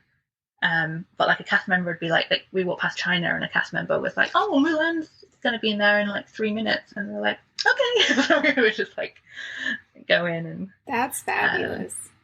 Yeah, it was really good. I definitely think with the characters, obviously like meeting the princesses, I find a little bit more awkward because they can talk back, and yes. I never really know what to say to the princesses. But it was still really nice. It was fun. So yeah, we met Mulan. We had some photos outside kind of the China Pavilion, which is really beautiful. Then we tried the griddled cheese from Greece with like the honey and pistachio. Oh, that was really good. And then we met Belle in France, who was my cousin's favorite princess, so that was lovely. And then we met Jasmine in Morocco, who's my favorite princess. So that was good. We were ticking them all off. And then so we had originally the plan was to this was going to be our food and wine day, but where we missed out on a reservation at Homecoming should have been on the Thursday. I'd managed to get it changed to like this day for lunch. So we headed out kind of again via like the International Gateway, because the plan was to kind of go to one of the resorts there and just hop on a bus. And on the way, Daisy was there in her kind of like little chef, like food and wine outfit. Yeah. So we got pictures with Daisy, which was really sweet. And again, so my bag is like, it's Donald on one side and like Daisy on the other side. So she really liked that. So that was sweet. And then, yeah, we just kind of wandered along the boardwalk. It did take us a minute to find how to like actually get into the boardwalk resort from the boardwalk. But because we thought that you'd be able to get through the gift shop, but we couldn't work out how to do it. But we did eventually. We got through the lobby, and my cousins were very much like, "This is very fancy in here. Like, I don't think we should be. We should be here." It's fine. We're just passing through. It's okay. Yeah, you're like, it's still just Disney. It's just Disney. It's fine. So we popped to the bus stop, and then I think we maybe waited like 5 or 10 minutes for a bus to Disney Springs, and we got there about 12:30. Our reservation was at 1, so we had plenty of time, which was good. And then I wanted to ask about the Gideon's Cubes because it was like a new month, so there was like new flavors and things.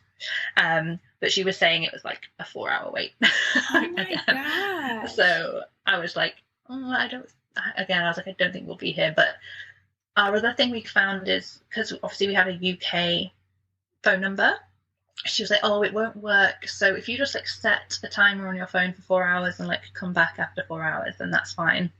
So I did that, but I was like, realistically, I don't think we'll still be here in 4 hours. But we put our name down just in case.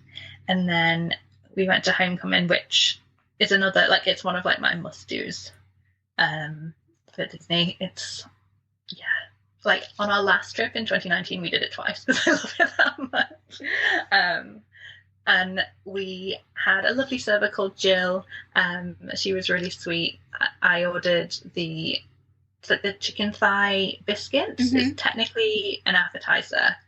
It's a really big portion, and they're so good. I literally dream about them when I'm not at Disney. Yes. And they were just as good as I remember.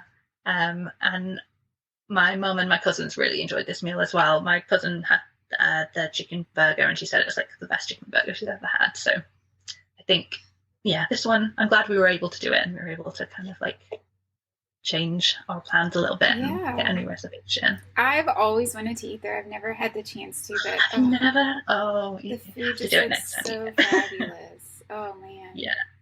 Yeah, it's really, really good. It's really good. Yeah. Definitely get those biscuits. They're so good. That's what I want. Yeah, that and the hummingbird cake, which I didn't get because, again, it was that thing of like, oh, we should try and get like a dessert elsewhere, like because we're in Disney Springs. And I do kind of regret not getting the hummingbird cake, but you can't eat everything every time. That's exactly right. And there's not enough hours in the day. No. But it was a really nice meal we had there, and I tried the secret drink that Lauren at the DVC stand had told me about, which was nice. I think it's like 2 of the different moonshines. It's called like the Purple Lamborghini, I think. And they just mix them. It was nice. It was just quite sweet, but yeah. But it was really nice. And then, we finished up there.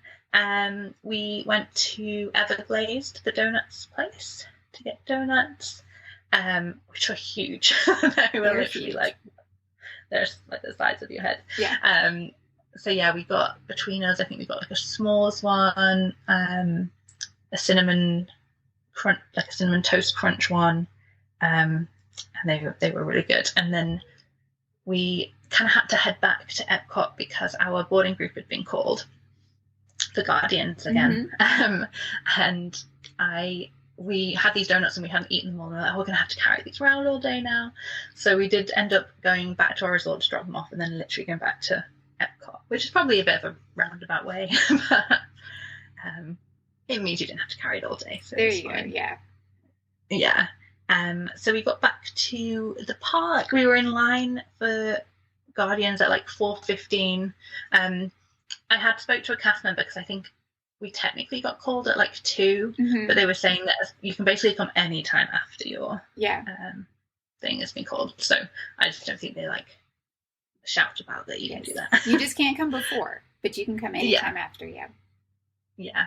And this time it was quite a long wait. I think we were probably waiting about an hour when we went in. Like, we knew straight away it was going to be longer because the way that the line is, it was like all the way back to like near the door, and we were like, oh, this isn't ideal, but it was still fun, and it meant we could kind of look at more of the stuff, because the first time we basically just walked past it because it was like the line was constantly moving, so we kind of saw some of the fun little exhibition bit before it, which was nice. Yeah, it's a fun line to kind of check everything out. Yeah, definitely. So yeah, that was really good. And then we got Disco Inferno the second time, which was really fun. And because one of my cousins wasn't riding, obviously there was the 3 of us. Like, each time we rode it, like, because each time someone would be by themselves, so we like would swap each time. That's nice. Someone wasn't. Yeah, we didn't want someone to be left out. Right. So that was nice. And then we got some photos outside. They did like the magic shot outside the Guardian spaceship, which is very cute, with like Groot and things. My mum loves Groot. She has like ears that a friend made for her that have like a little tiny Groot sat in them, and they like light up and stuff. You got so many compliments on them, and I felt really bad because I was like, my friend made them, but she doesn't like sell them. She just made them. Yeah, that's so cute. Yeah, they're really sweet. So yeah, she liked her little magic shot with Groot, which was fun. And then, yeah, we decided to try a few bits of food and wine. I mean, we were so full still from homecoming. But, no, wine and Epcot, you've got to try these things. Yes, you just power through. Yeah, so we got the mimosa flight and the guava mousse from Shimmering Sips. The guava mousse was really, really nice. I definitely recommend that one. Yeah, that was really lovely. And yeah, the mimosa flight was nice as well, especially the one that's like with the pog juice. I think it's the tropical one. Oh yeah, I love that. It's so nice. Yes, it's so good. And then, yeah, we ended up, because obviously in the morning we'd walked like round to International Gateway. I did what I would never normally do, and we started walking around World Showcase from like Canada. I would normally go that way. I was like, I feel so wrong. I'm breaking all the rules. Yeah, but I was like, it makes sense because we missed this bit this morning. So we just kind of like potted around there. We popped into like the apple orchard bit near Canada, which was really nice. My cousin got a cocktail from there, which was really lovely. And then I got the cheese bread from Brazil. So good. I feel like so much of what we tried was cheese, but we were trying to do the Emile's fromage montage. Yes, there's a ton of cheese dishes though, so yeah, I mean, I love cheese, so that was fine. And yeah, the sun was starting to set, so we kind of just took in the atmosphere of the World Showcase. We saw the band play in Germany, which is really nice. I really wanted to try the pina colada funnel cake, and we got to the funnel cake stand shop, and they also had like the one they were doing for the 40th, which I think literally was just vanilla, but it was like purple and they put sparkly things on it. Yeah. So we got both, and just kind of shared them between us, and they were really nice. I mean, I do think they're a little overpriced for like what they are, but you're in Disney. Yeah. I feel like if anything like that, I'm like, oh, you're on holiday. It's fine. Yeah. So that was really lovely. And then we kind of had to decide whether we wanted to stay for Harmonious, because I think it was like between 7:30 and 8 at this time. So we were like, do we stick it out and like wait for an hour? Do we think they're going to do anything special for the 40th? but we'd done a lot of walking that day. We'd basically been almost around like the World Showcase twice. So we were like, let's just go back and let our feet rest a little bit. So we walked past. We hadn't actually even been in the shop because the line for the Connection shop was just crazy all day. Like even as we were leaving the park, it was still really, really long. But we ended up coming under Spaceship Earth just as like the Beacon of Light show was on, which was really nice. So we kind of stopped by the exit and just watched that for a minute, and that was really lovely. And then I think because it was like an hour before the park was due to close, there was like no one waiting for the bus. So we only waited like 5 minutes, and I think we were like one of like 2 or 3 families on the bus. That's fantastic. So yeah, so another very busy day, and we kind of had to pack when we got back because that was going to be our last night in Coronado Springs. So we just got back to the room and tried to get organized, and then realized that maybe we'd bought too much already because we were struggling to get stuff in our cases and things. But yeah, so we just had a chilled one, and then it was the next day. We were leaving the Disney bubble for a minute. So y'all went over to Universal. Yeah, so we had we got up on Sunday, and we had Olivia's for breakfast booked. Oh yeah. So we kind of had like that first thing. I actually as well, might be quite a handy tip, but so we were literally doing one night at Universal, and then we're going to be checking into Animal Kingdom Lodge the next day.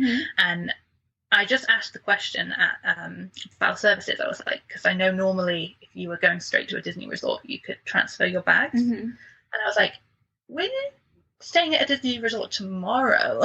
Like, is it possible for our like big bags to be transferred? And they were like, yeah, like we can do that. That's awesome. Which is really good. So we basically packed the stuff we needed for the night in our like hand luggage, and then our big cases, they kind of sent them straight to Animal Kingdom Lodge for us, which was great. It meant that we didn't have to track them all the way over to Universal in an Uber and back. So that was really good. It meant we didn't have to get like an Uber XL. Absolutely. See, it always pays to ask, because the worst they can say is no. Exactly. Yeah. Like we were kind of prepped in case we had to take them with us, but yeah, it was just nice that we didn't. Yeah. But yeah, so we Ubered over to Olivia's for breakfast. Again, this was another one of those. I wanted to see the resort. I never seen the resort, and I'd heard really good things about their breakfast. And it was really, really lovely. It seemed like it would just be a really like relaxed resort to stay at. Like it seemed very chill. Like the restaurant wasn't super busy. Everyone was super nice. I had the biscuits. Again, I feel like biscuits and gravy and like grits and all of those things that we don't have in the UK. I just like eat as much as I can when I'm in America. That's a good move. Yeah. The grits were really good there. And then, so we just kind of had a quiet, relaxed morning at Olivia's, and then popped back to the resort again, got our little cases back, and then headed over to Universal for our one day / night there. So did y'all do Universal that day? We didn't that day. We just had like a 1-day ticket. So we stayed in the resort basically. So you get the express passes for the 1 day. And we were like, it's a Monday, and with express passes, we should hopefully be able to get everything we want to done. So we kind of just had like a relaxed kind of rest day on that Sunday. We explored like City Walk a bit. We popped to like the outlets that are kind of more towards Universal Way. Bought more stuff at the Character Warehouse that I probably didn't need. Actually, I wanted to go to those ones specifically because they have Bath and Body Works, which again, being a Brit, I'm like, Bath and Body Works. So I stocked up on a few candles. Nice. Oh yeah, they have the best candles. Yeah, so great. So good. And then we did Universal on the Monday, and then headed back to our second Disney resort on the Monday night, which was Animal Kingdom Lodge. So what time did y'all get there? So we got there about 8:30 p.m. So we checked in. Actually, I checked in online. So we had our room, and we were on the top floor. So this is the only thing I will say about Animal Kingdom Lodge. It's huge. I didn't realize like how big, and we were in like the furthest possible room away from the lobby that you could be. Like my mum, bless her, like needed a wee. I was like, I really need to go to the like, and we got to like, we just kept walking and the corridor just kept going and going. And then our like magic bands weren't sinking and stuff. It was slightly stressful. Oh my gosh, it is huge. And yeah, I don't think people realize, because it's a deluxe, and the deluxe resorts sometimes aren't as big or spread out. But yeah, Animal Kingdom Lodge is huge. I think it's that thing. I don't know if it's just because it's one corridor that it felt even longer. Like I think if you're at like another resort and it's in a building and you go out and in, and it's probably just as far, but it doesn't feel just like this never-ending corridor. Yes. But our room was really lovely. But I was just conscious that our plans for like this week, we had a few kind of late night things. So we had like the Mickey's Not So Scary, and me and my cousin were popping back over to Universal to do Horror Nights one night. So I was kind of conscious. I was like, that's like far to go. So I did just go down to reception and just kind of say like, it's completely fine if not, but is there any way we could possibly move somewhere close to the lobby? And they were so nice. They said they weren't able to that night because obviously it was already probably like 9:30. But they would possibly be able to move us tomorrow for our like last 4 nights. So they were like, call us back in the morning and we'll sort it out for you. So yeah, that was really nice of them. So we had our one night in that room, which was lovely. And we, obviously it was dark by the time we were there, but we looked out on our balcony just in case, and there was a zebra. Aww, which is really cute. So we were just like all sat on the balcony just like, oh, this is so amazing. That's amazing. Yeah, so it was lovely. And then the next day, so this was Tuesday the 4th of October, so we kind of, this is the day we had Mickey's Not So Scary booked. So we kind of, and obviously we'd had a really quite a long day the previous day at Universal, so we were like, we'll just take it a bit like slower this morning, kind of like got up a little bit later, just enjoyed like the room and the balcony and things. And then we had a reservation at Boma at like 10:30. So we headed over that way. They have, I think you can walk between Kidani and Jambo House. Takes like 10 minutes, but there just happened to be like a little minivan, not mini van, like a minivan waiting as we kind of left. So we just hopped in that. It was like a little free shuttle over the Jambo House, which was really cute. And then we got there and had breakfast. It was lovely. I love all the food they do at Animal Kingdom Lodge. It was, again, probably one of my favourite meals. And that's a buffet, right? Yes, yeah.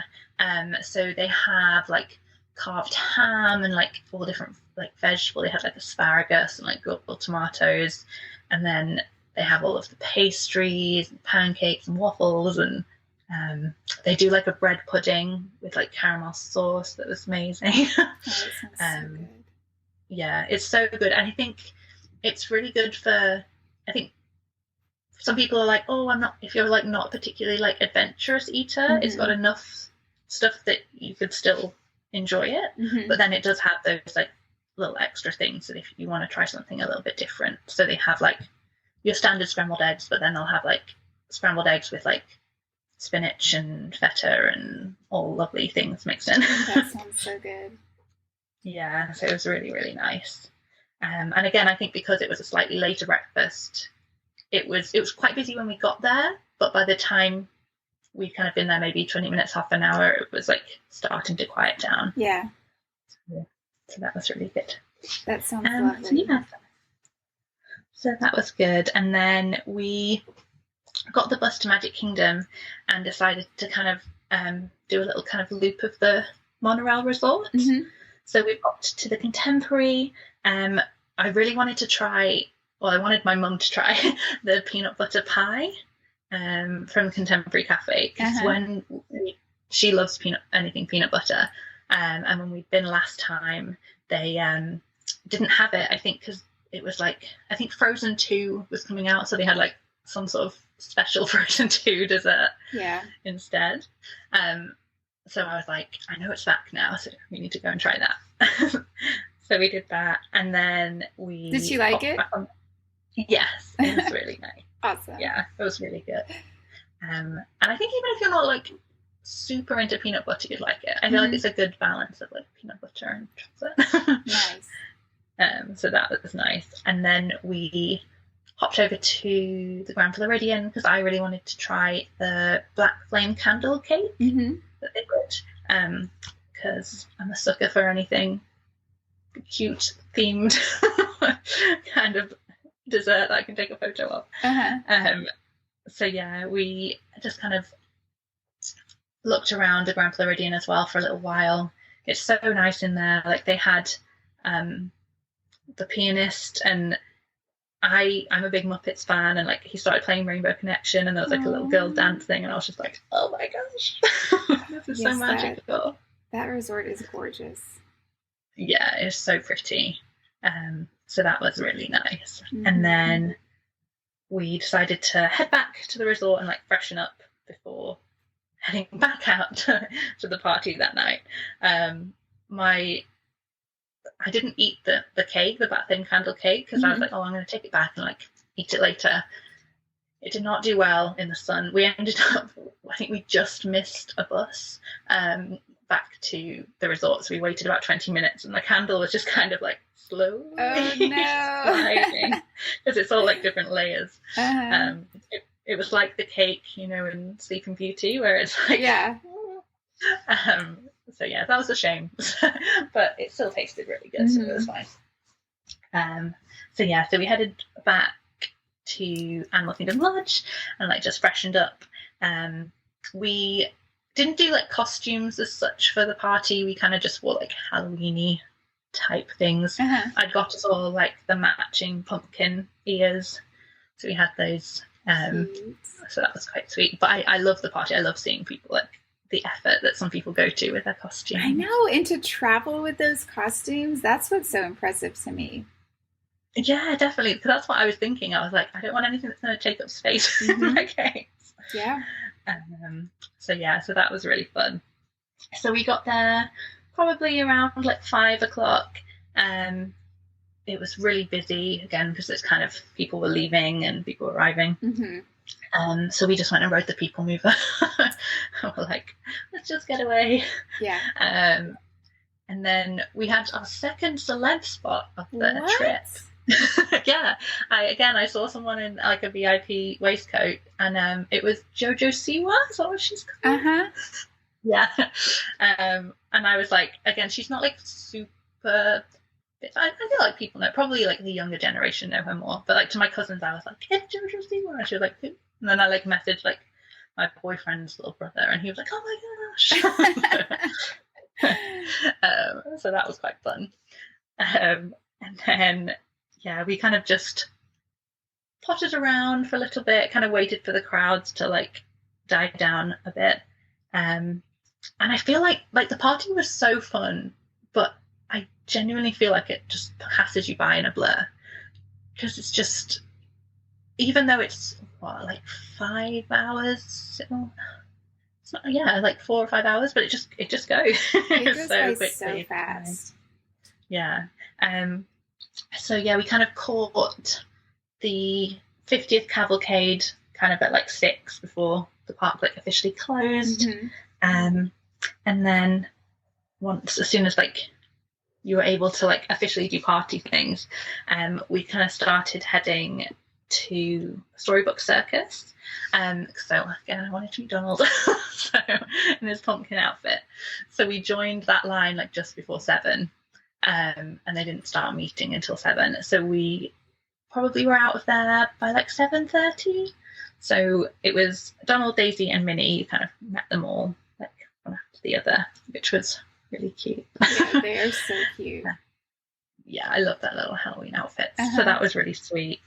And then we did some trick-or-treating. I feel like we potentially hit every trick-or-treat spot, which I'm quite proud of. Yes, that's impressive. We literally were like, yeah. I think, again, I don't know if it's because of the hurricane or just the timing that we were there. I guess it was a Tuesday night. Even though it felt busy, like nothing had like crazy lines. Like the only thing that had like a big line was Haunted Mansion, which kind of expected. Yeah. So we did some trick-or-treating. We walked past kind of like by where Country Bears is and saw the cadaver dans, which was really fun.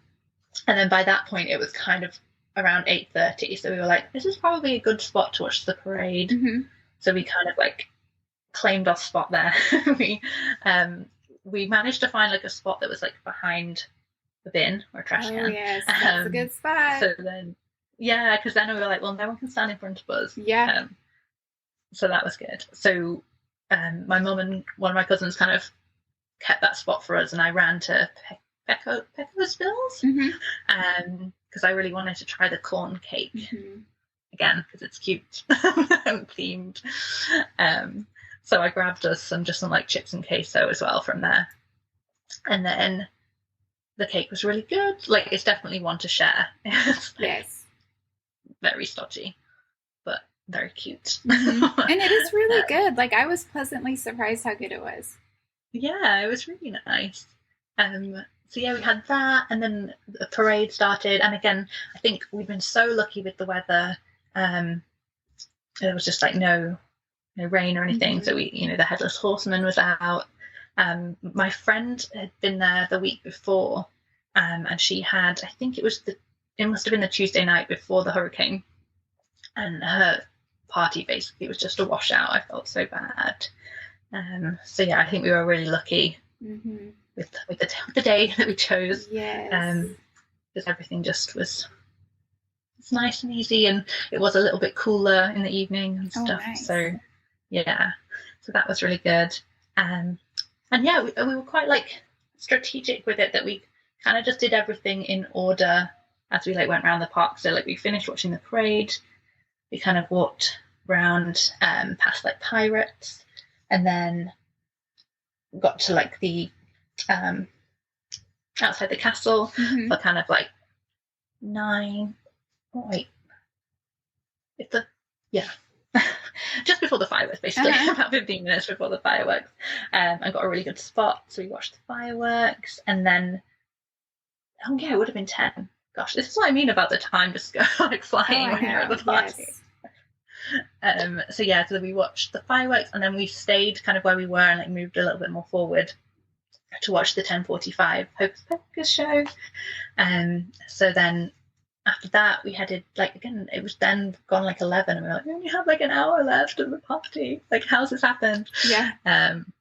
So we were kind of like, okay, we've got an hour left, what does everyone want to do? So we headed back to Tomorrowland to check out the line for Elvis Stitch. Stitch is one of my cousin's favorites, and it didn't look that long, so we joined the line, and then we thought we'd ask a cast member about the Jack and Sally line, because I wasn't sure. I know it's really popular, and sometimes if it gets really busy, they'll shut it before like the actual party closes, which I completely understand. And he was like, I'll see what I can find out. And he I think he literally must have like messaged his friend who was working there. And then he came up to us in the line for Stitch and showed us, and it basically said, if they want to come, they have to come now. And I was like, oh gosh. But then we were kind of like, but then we kind of had to decide, do we want to go join that line, and that'll be like the last thing we get to do, right? Or if we want to just wander around a little bit more and like soak up the atmosphere. So we decided to leave Jack and Sally, but a few of us who've been to Disneyland Paris, he comes out quite regularly around Halloween and Christmas in Disneyland Paris, so we have met Jack a couple of times.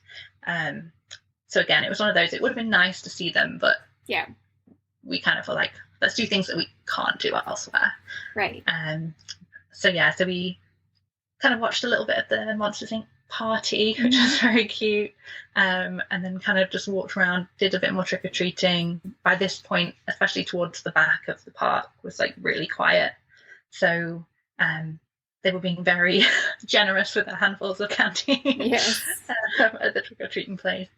And we got some pictures kind of behind the castle, near the carousel. There was like someone doing like magic shots and stuff there, so we had some of those. And then then we just kind of head out around midnight. We popped into the Emporium, which was crazy. Everyone had the same idea. But we grabbed the party t-shirt, and then off we went home. A late night, but a really fun night. That sounds so much fun. I love the Halloween party. Like, that parade is my all-time favorite parade. It's so cute. It's so good. Yeah, like I love the Gravedigger bit. It's so good. They're so fun. Really cool. So we are on to Wednesday the 5th.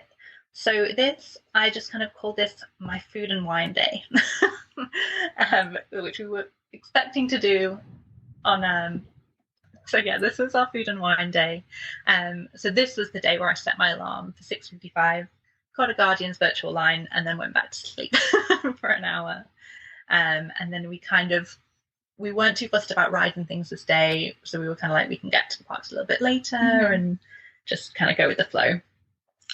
So we ended up getting to Epcot around 10 a.m. We had a look around the connection shop, because obviously we hadn't had a chance on the first. And there was so much 40 of that merch there. I was just like, I don't understand why you would spend like 3 hours in a line. I was actually quite restrained. I didn't get any of the 40th merchandise. I did pick up my friend a t-shirt because she hadn't been able to get into the shop on the Saturday. And then we got called for Guardians at around 11:45, and we were on and off in like 14 minutes that time. Nice. So I think it just shows like when the park isn't as busy, like you can literally get through so quick. Yes. And the virtual line is so clever. I think it's I wish they did that for more things. Oh yeah, for sure. So it was probably like coming up to 1 o'clock by the time we got off there, and then literally we spent like a good 4 hours, like really leisurely going around the World Showcase, trying everything. I didn't even write notes of everything we ate because there was too much, but I took pictures of everything. We tried the chips with like the beef and the queso. That was like really nice. And the fry, my cousin got the fry flight. It's really hard to say. From the fry basket. And we also got the cocktail from, again, they all have such hard names to say. I know. Saucy, swanky, swine? Yes. Salty swine? Something like that. That one.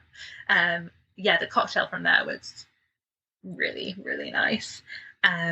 We also, over this trip, it's not a food and wine thing, but we became a little bit obsessed with the pineapple drink they do at Starbucks, because we don't have that at our Starbucks in the UK. Oh, really? Yeah, that's a good drink. It's so good. So literally we probably nearly had one of those a day, which is not great. But it was really nice. I had again, not technically a food and wine thing, but I really wanted to try the avocado margarita from the tequila place in Mexico, which was really nice. But obviously, because you have to go into the actual bar there, I think, it's quite expensive what it is, because even though I literally went to the bar and ordered it, you like have to pay tip and all that kind of stuff. So I'm like, and with that one, like some of the others I saw the guys like shaking and like mixing, but with that avocado one, it's just like blended in a jug. So he literally like poured it into a jug and was like, there you go. And I was like, okay. Yeah. But no, I mean, it was delicious, so it's fine. But yeah, what else do we have? Oh, the limoncello. Was it a limoncello margarita at Italy? That was lovely. the US the hops and barley stand. We liked everything we had from there. We had the crab cider and the carrot cake with like the cream cheese frosting. Oh my goodness, so good. I'm like so much. And then what else did we have? Oh, so we had the cheddar cheese soup, of course, from Canada. And that was like the last thing we needed for our cheese stamp thing. So we went and we got our kind of like souvenir cup from there, which is very cute. Those are so fun to do. I like to do those little different scavenger hunts at Epcot. Yeah, definitely. I think, especially when you get, like you say, it's a little kind of extra souvenir. Yeah. It's nice. So that was like, it was a very successful food and wine afternoon. There wasn't really much wait for anything. Yeah, I think the longest we waited for a booth was France, which I have heard is that France gets quite busy. My cousin got the cocktail from there, and we were kind of waiting for her, and we were like, "Is she okay?" Like we've been waiting ages. Yeah. But otherwise, the crowds weren't too bad, which was really good. And then, so we went back to the resort, kind of just like chilled for a little while. And the plan had been that we would use the evening, like deluxe extra magic hours. Mm-hmm. They were meant to be at Magic Kingdom that night. So we were like, we'll head there kind of for the evening, watch the fireworks, and then have a couple of hours and like do some of the rides and things that we hadn't had a chance to do in Magic Kingdom. And especially during the party the night before, we hadn't really focused on rides because we were like, oh, well, we're going to do those tomorrow night. Mm-hmm. So that's fine. And I don't know what it was about this night, but it is the busiest I've ever seen Magic Kingdom in my life. It was like another level. We got there. I went and got like the cheeseburger spring rolls because I really wanted to try those. So good. They were so good. Yes. I actually got one of each. I got the cheeseburger and the 50th special one. And we did, we also got some Dole Whip because we hadn't had a Dole Whip yet. And then just because it was so busy, we were like, let's just go watch the Tiki Room because we were like, just to kind of get out of the crowd. Because that was just a walk on. That was another one that my cousins came out and were like, what did I just witness? what is going on? That's so funny. Yeah, a lot of those kind of classic ones are a little bit like that, I think. Yes, but I think that makes them fun too. Yeah, definitely. It was because I obviously knew what was coming. So for some of it, I was kind of watching them rather than watching the show. Yeah. Like when all of the walls and everything starts singing, I looked over and they were literally like, you just see their face. It was so funny. That's funny. So that was really sweet. And so we came out of there and then headed round to the Christmas shop because we wanted to have a look in there. Mm-hmm. And this was when we realised that, the crowds were like another level. We started talking to a cast member in there and she was saying that it was like, she felt like it was like Christmas Day crowds. And I was like, I don't understand. Like, that's crazy. Why? Yeah. It's just like a random October day. Yeah. So like we came out of the Christmas shop and we basically had to stand outside the Christmas shop to watch the fireworks because the whole hub and outside the castle was so full. The bridge, like to get over onto that bit, was full of people. All of the bit outside Sleepy Hollow was full. And like the section outside the Christmas shop was like starting to get full. Oh my gosh. It was so weird. And that was like a good half an hour to 20 minutes before the fireworks. Wow. Yeah. So we watched the fireworks. So they were good, but I feel like we maybe didn't get, it wasn't the best viewing spot for them. And just the crowd, I was just a bit like, oh, this is a lot. Yeah. So I feel like I wasn't like in the best place. But it was still magical. Mm-hmm. And when Tinkerbell flies, that always gets me. So yes, that was good. And then so the plan was we were like, okay, well at least come 9:00, like most of these people will leave and it'll just be the deluxe hours and we can just like get stuff done. So we headed over to, as soon as the fireworks finished, we started walking to Haunted Mansion. And it was still saying like a 55-minute wait. And I was like, that's so strange. And like people didn't seem to be leaving. Like, it didn't seem to be getting any quieter. And I checked on the app and they changed the park hours. I don't know, I guess because it was so busy, that it extended regular park hours till 11 p.m. And then the deluxe was going to be 11 till 1. Oh my god. And we were like, oh no. Because we were just kind of like, by that point we were so tired, it was so crowded, we were like, I don't know if I can wait like another hour and a half just for all these other people to leave. I don't really want to be staying out until 1 a.m.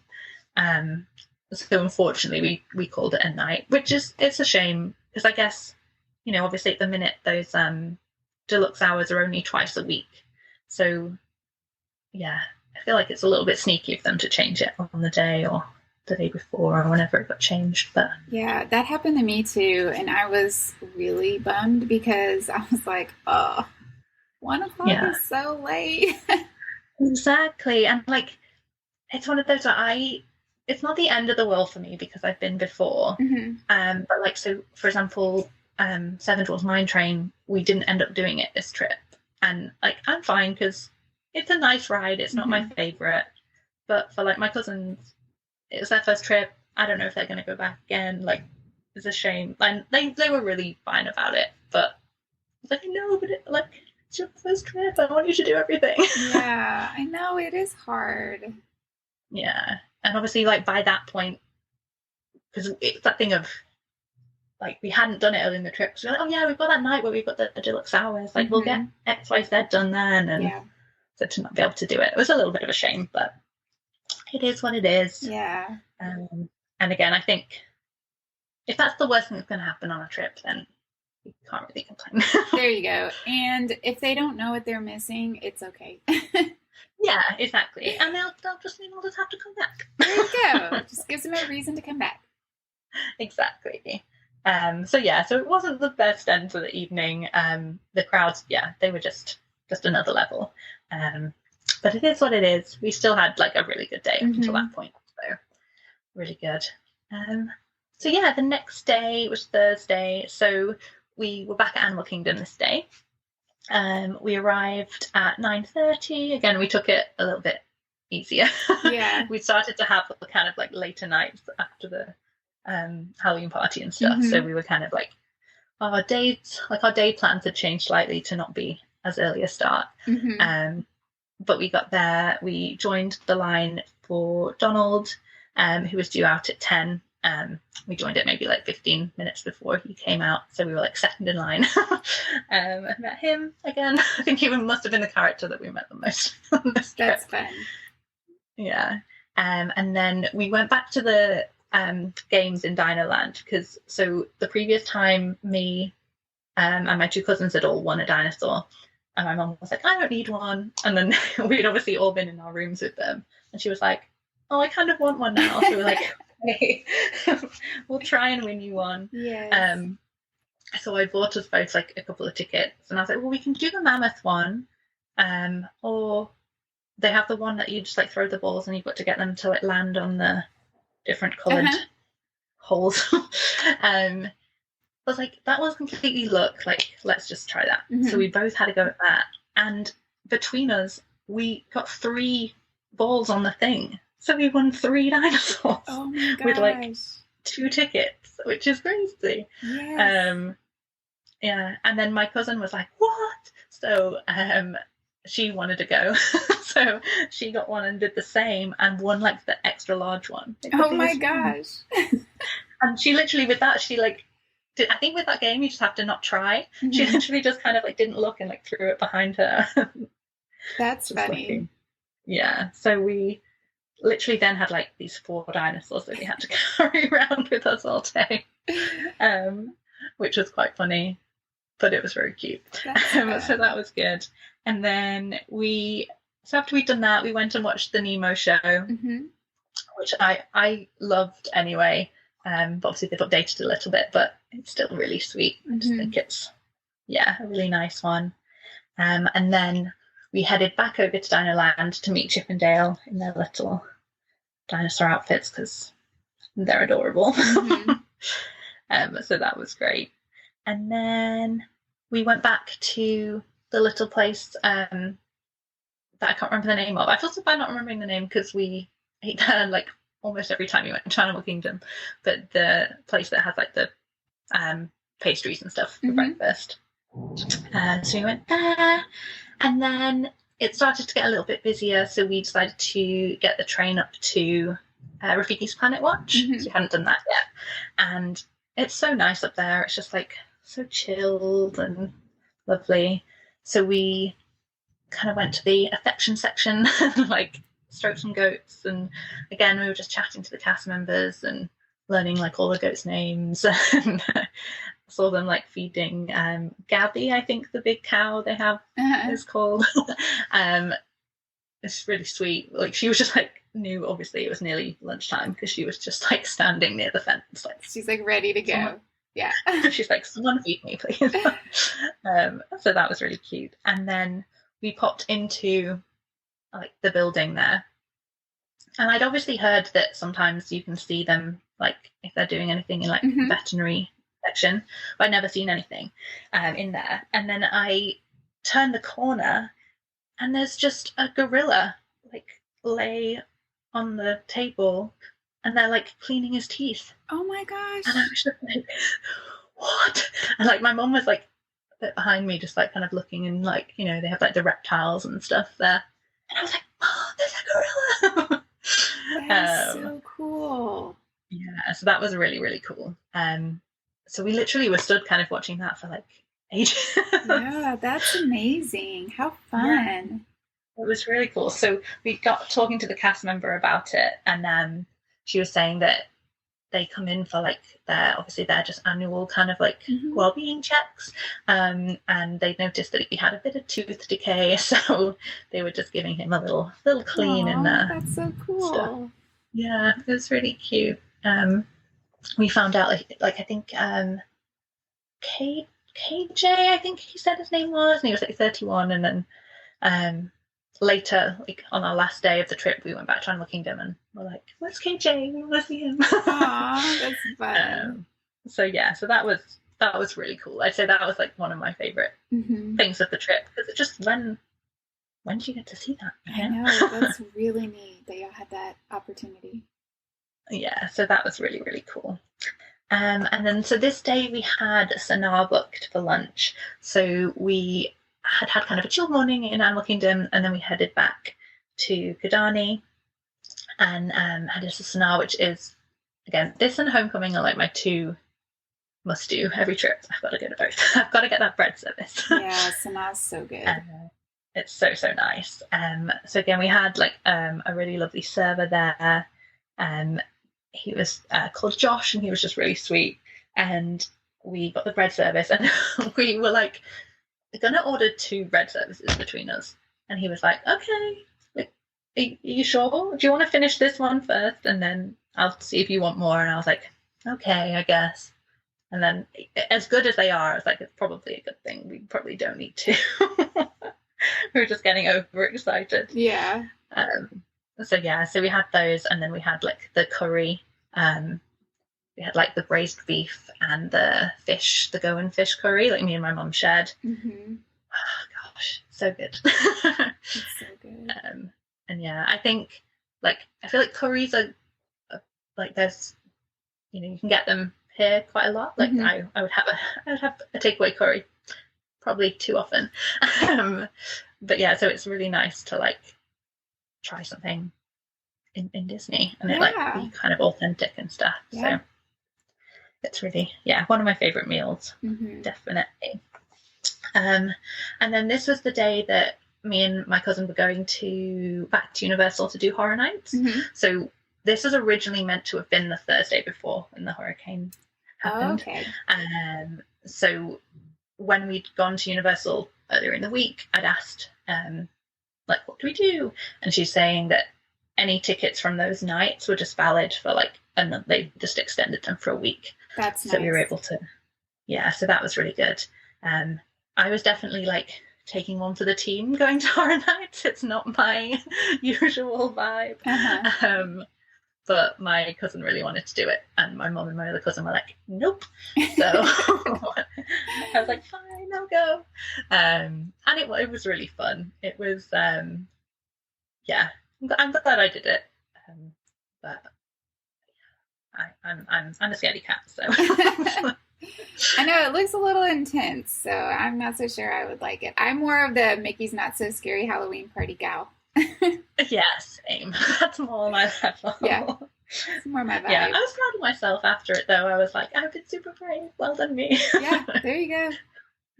So, yeah. Very cool. So that was another late night.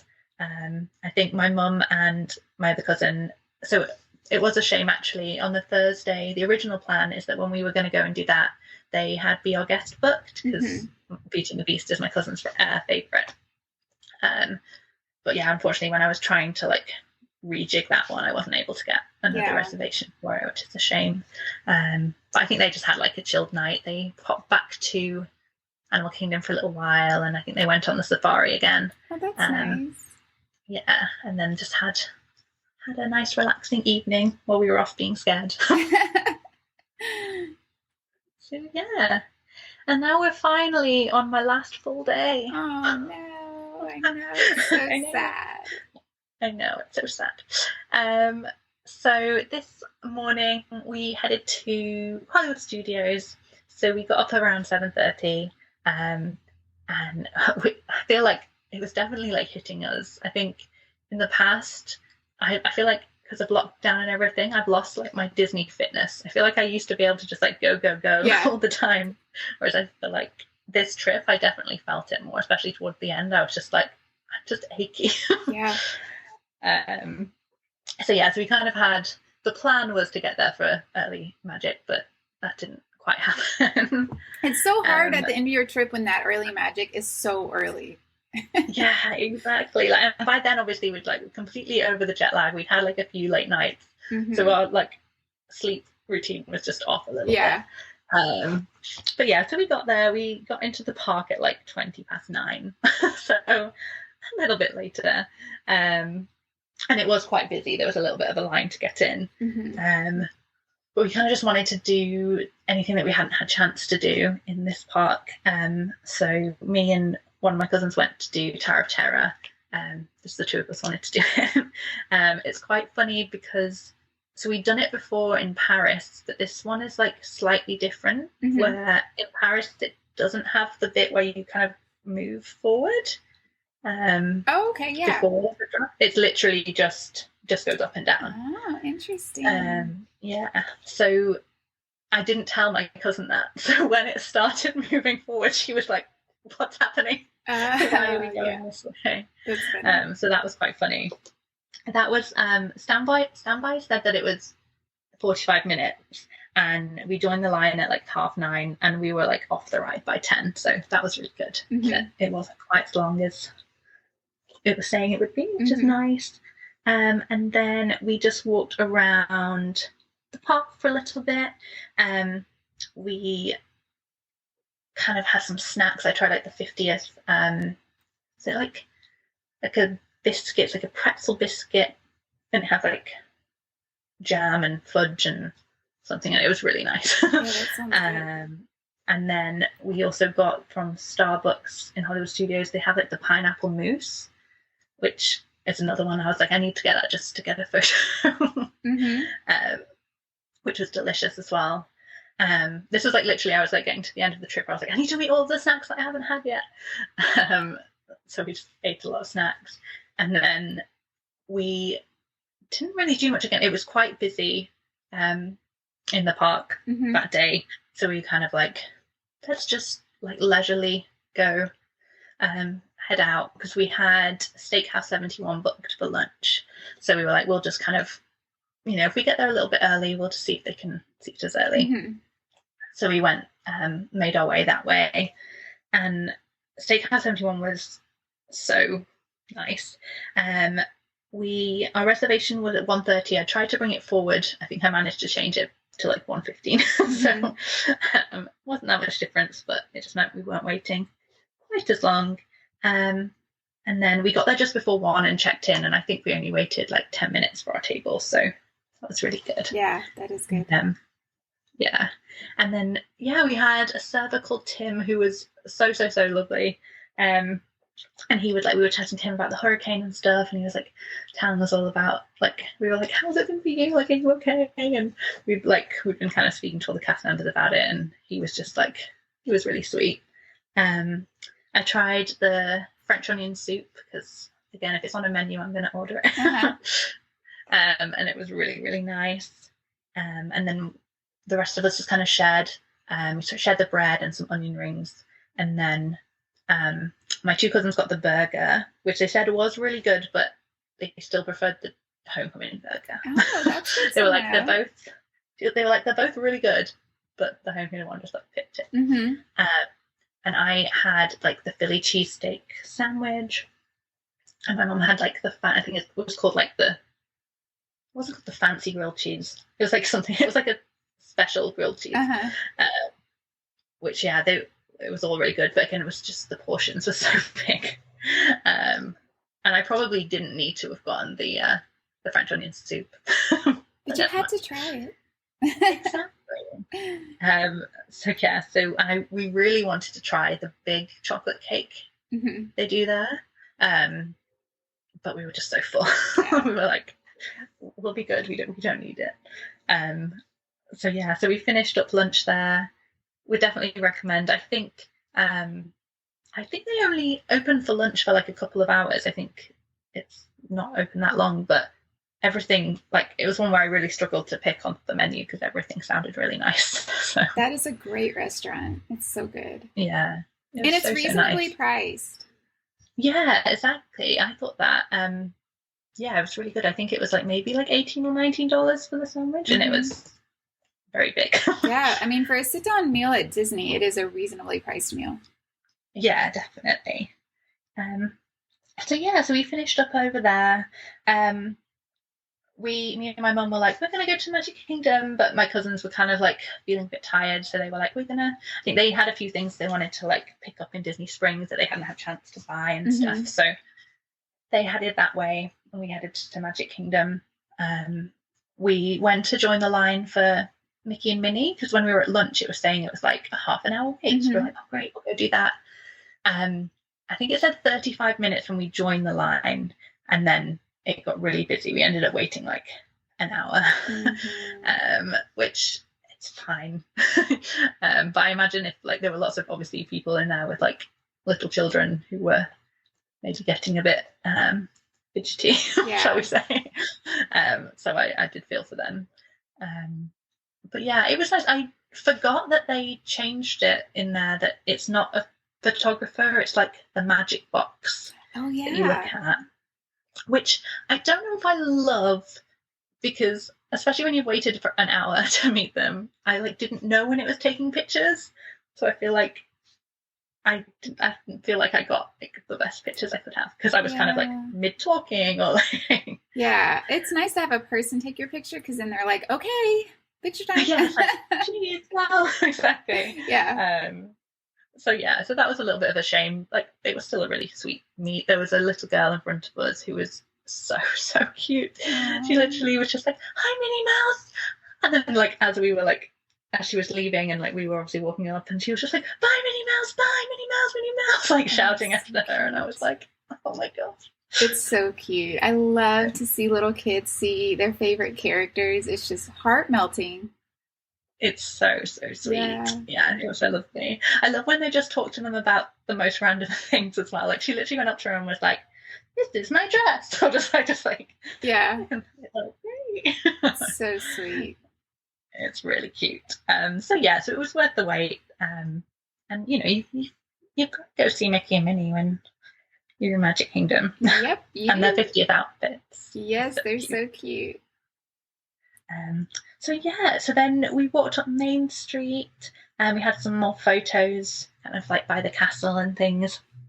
And then it was I think these last few days were really busy. I don't know if it was maybe people who like were meant to be there the week of the hurricane had like pushed their trip out, or it just felt like the crowds were like ramping up quite a lot.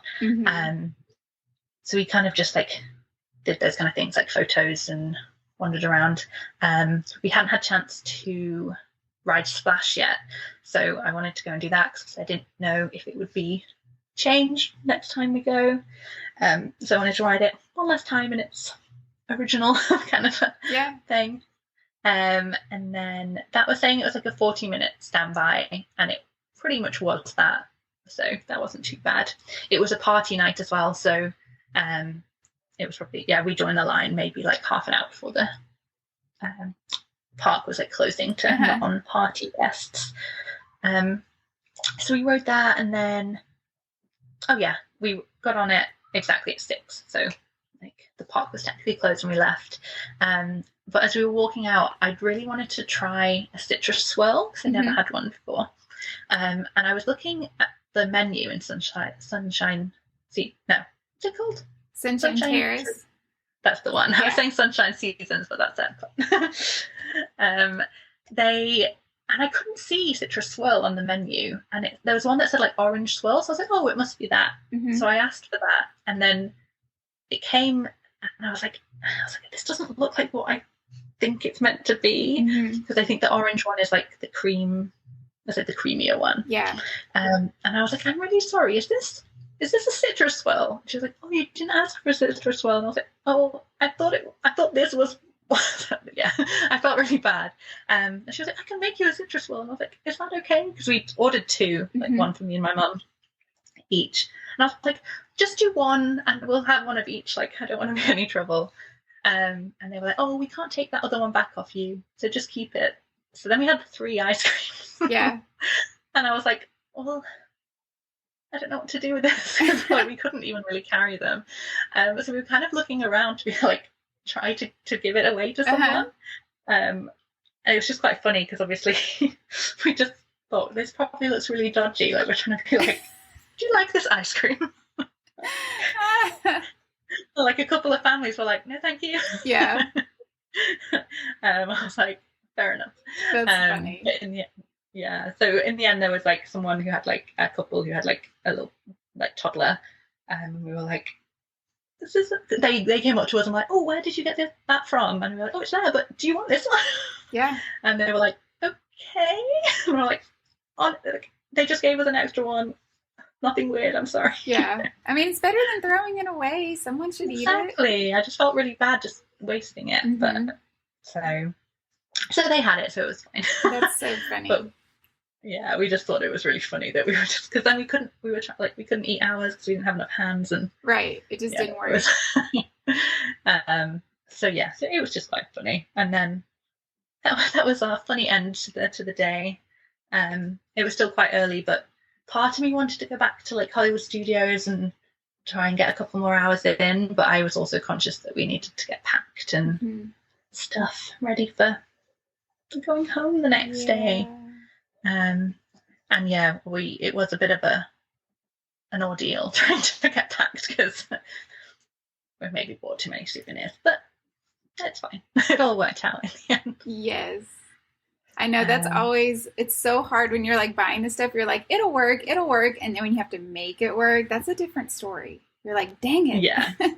No, definitely. So we got packed, and then, so our flight was meant to be at like 5:20 on the Saturday. So we were thinking like, oh, we'll leave around lunchtime.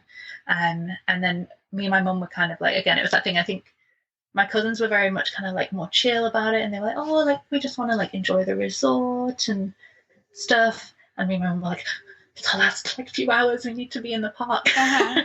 So we got like, we were all packed and ready. So we got up at the crack of dawn on our last day and headed to Animal Kingdom for a couple of hours.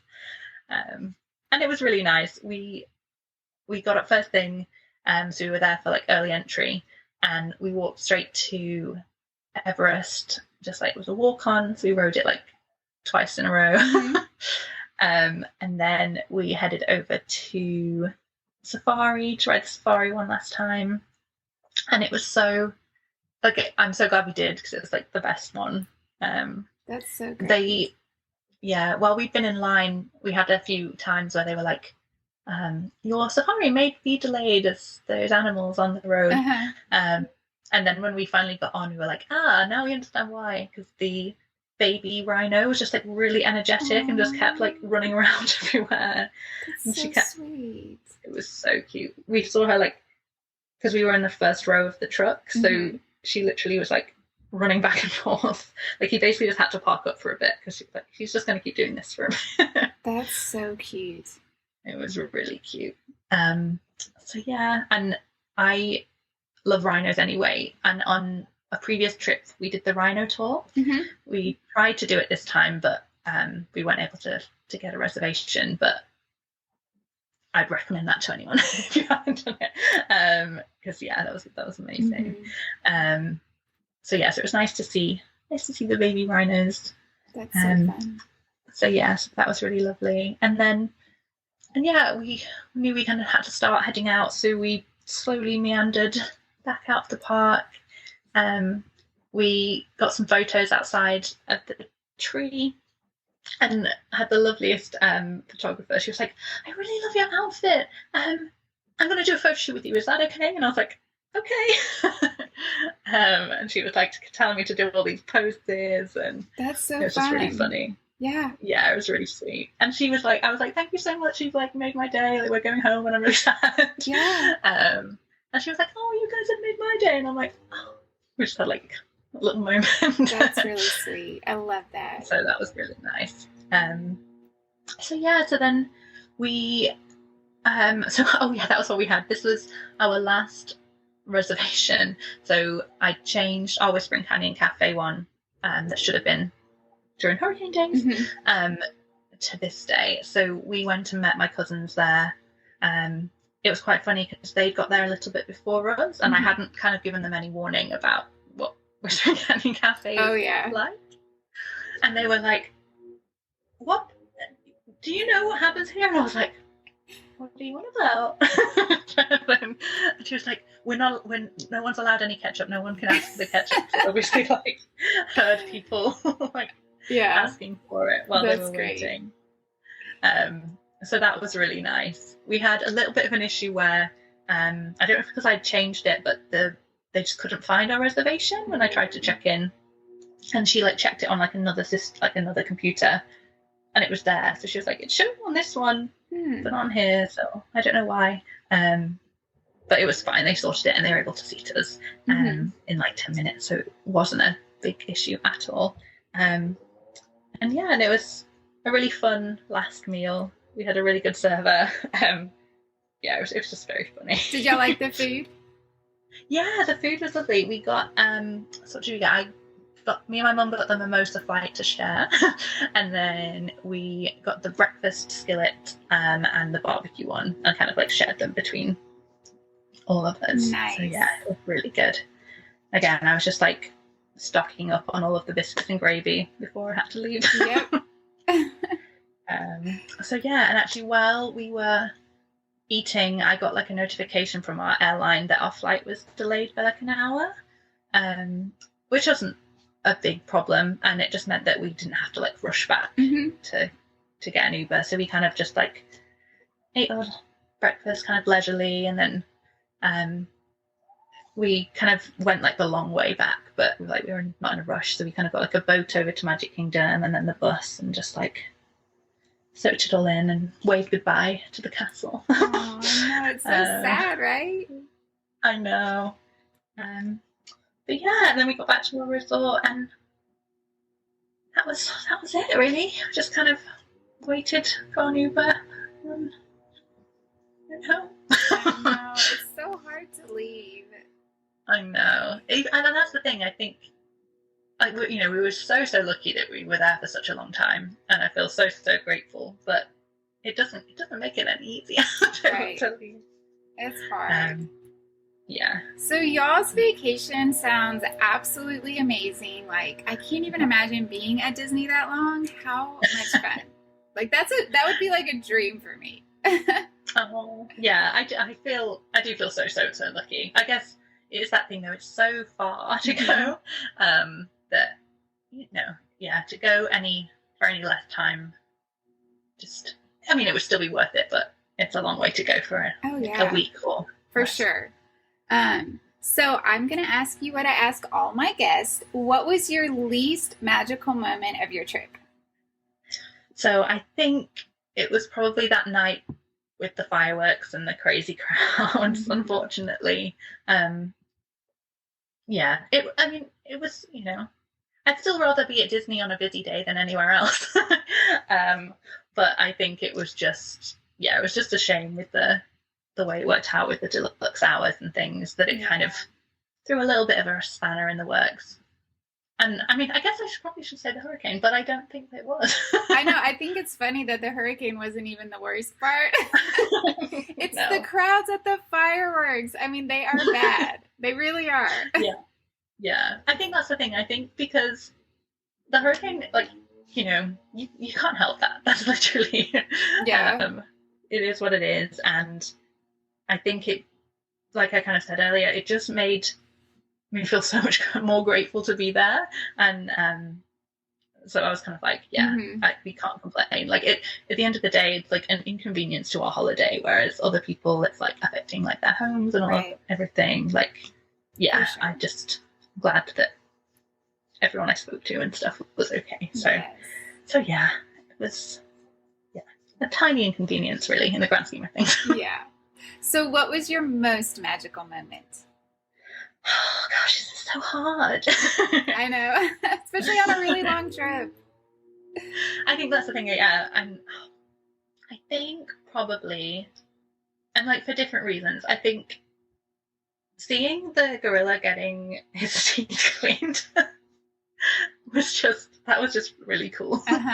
But then I think the evening that like me and my mum spent where we were at Nomad Lounge, I think that was like one of the, like, I think because we were able to stop and just like breathe and take it in, and that I think was one. I remember sitting there and being like, I'm here. Like, I think sometimes you're just so go, and you've planned this trip so much, and you're like, I need to do this, and this, that you're kind of like almost just going through the motions of doing it and not like appreciating that you're there. And I think that was like a moment where I was like, oh my gosh, like we're here, and I'm going to look back at this in a couple of weeks and be like, I wish I was sat in Nomad Lounge having a cocktail. I love that it's those moments that is what everyone's like. Everyone's most magical moment is a moment that's not planned. And it's like just sitting and being. And I love that. Yeah, it was just such a nice, chilled moment. And like, because I don't live like super close to my mum, so like it was so nice to just spend like 2 weeks with her. And like, for us to have that little kind of evening just to us, and it was really nice. That's so special. Well, thank you so much for coming on the show. I have been very excited to talk to you because it was such a long trip and you were there during the hurricane. I'm like, this is going to be so interesting. So thank you so much for coming on the show. Oh, thank you so much for having me. It's been so fun. It's been so nice to like relive it all, and I think even just like trying to make notes has like made me remember those little things that like maybe I would have forgotten about. But I was like, oh no, and then we did this, and then we did this. So it's really nice to like have that to look back on and be like, it was just the best time ever. So thank you so much for having me. And I hope you enjoyed Katie's travel tale today. If you're wanting to plan your own Disney vacation, see the notes for a link to how I can help you. All of my services are complimentary to you, and I would love to help you get a Disney vacation on your calendar in 2023. I'm also needing podcast guests for next year. If you're traveling to the parks in January, February, or March and might have an interest in being on the show, email me at disneytalespodcast@gmail.com and I can give you all the information you need. It's really easy and such a great keepsake of your trip. Next week, I will be back with a new guest who stayed at the Riviera Resort. So if you've ever wondered what that's all about, make sure to tune in. So until then, This is Jenny, and may all your Disney travel dreams become a reality.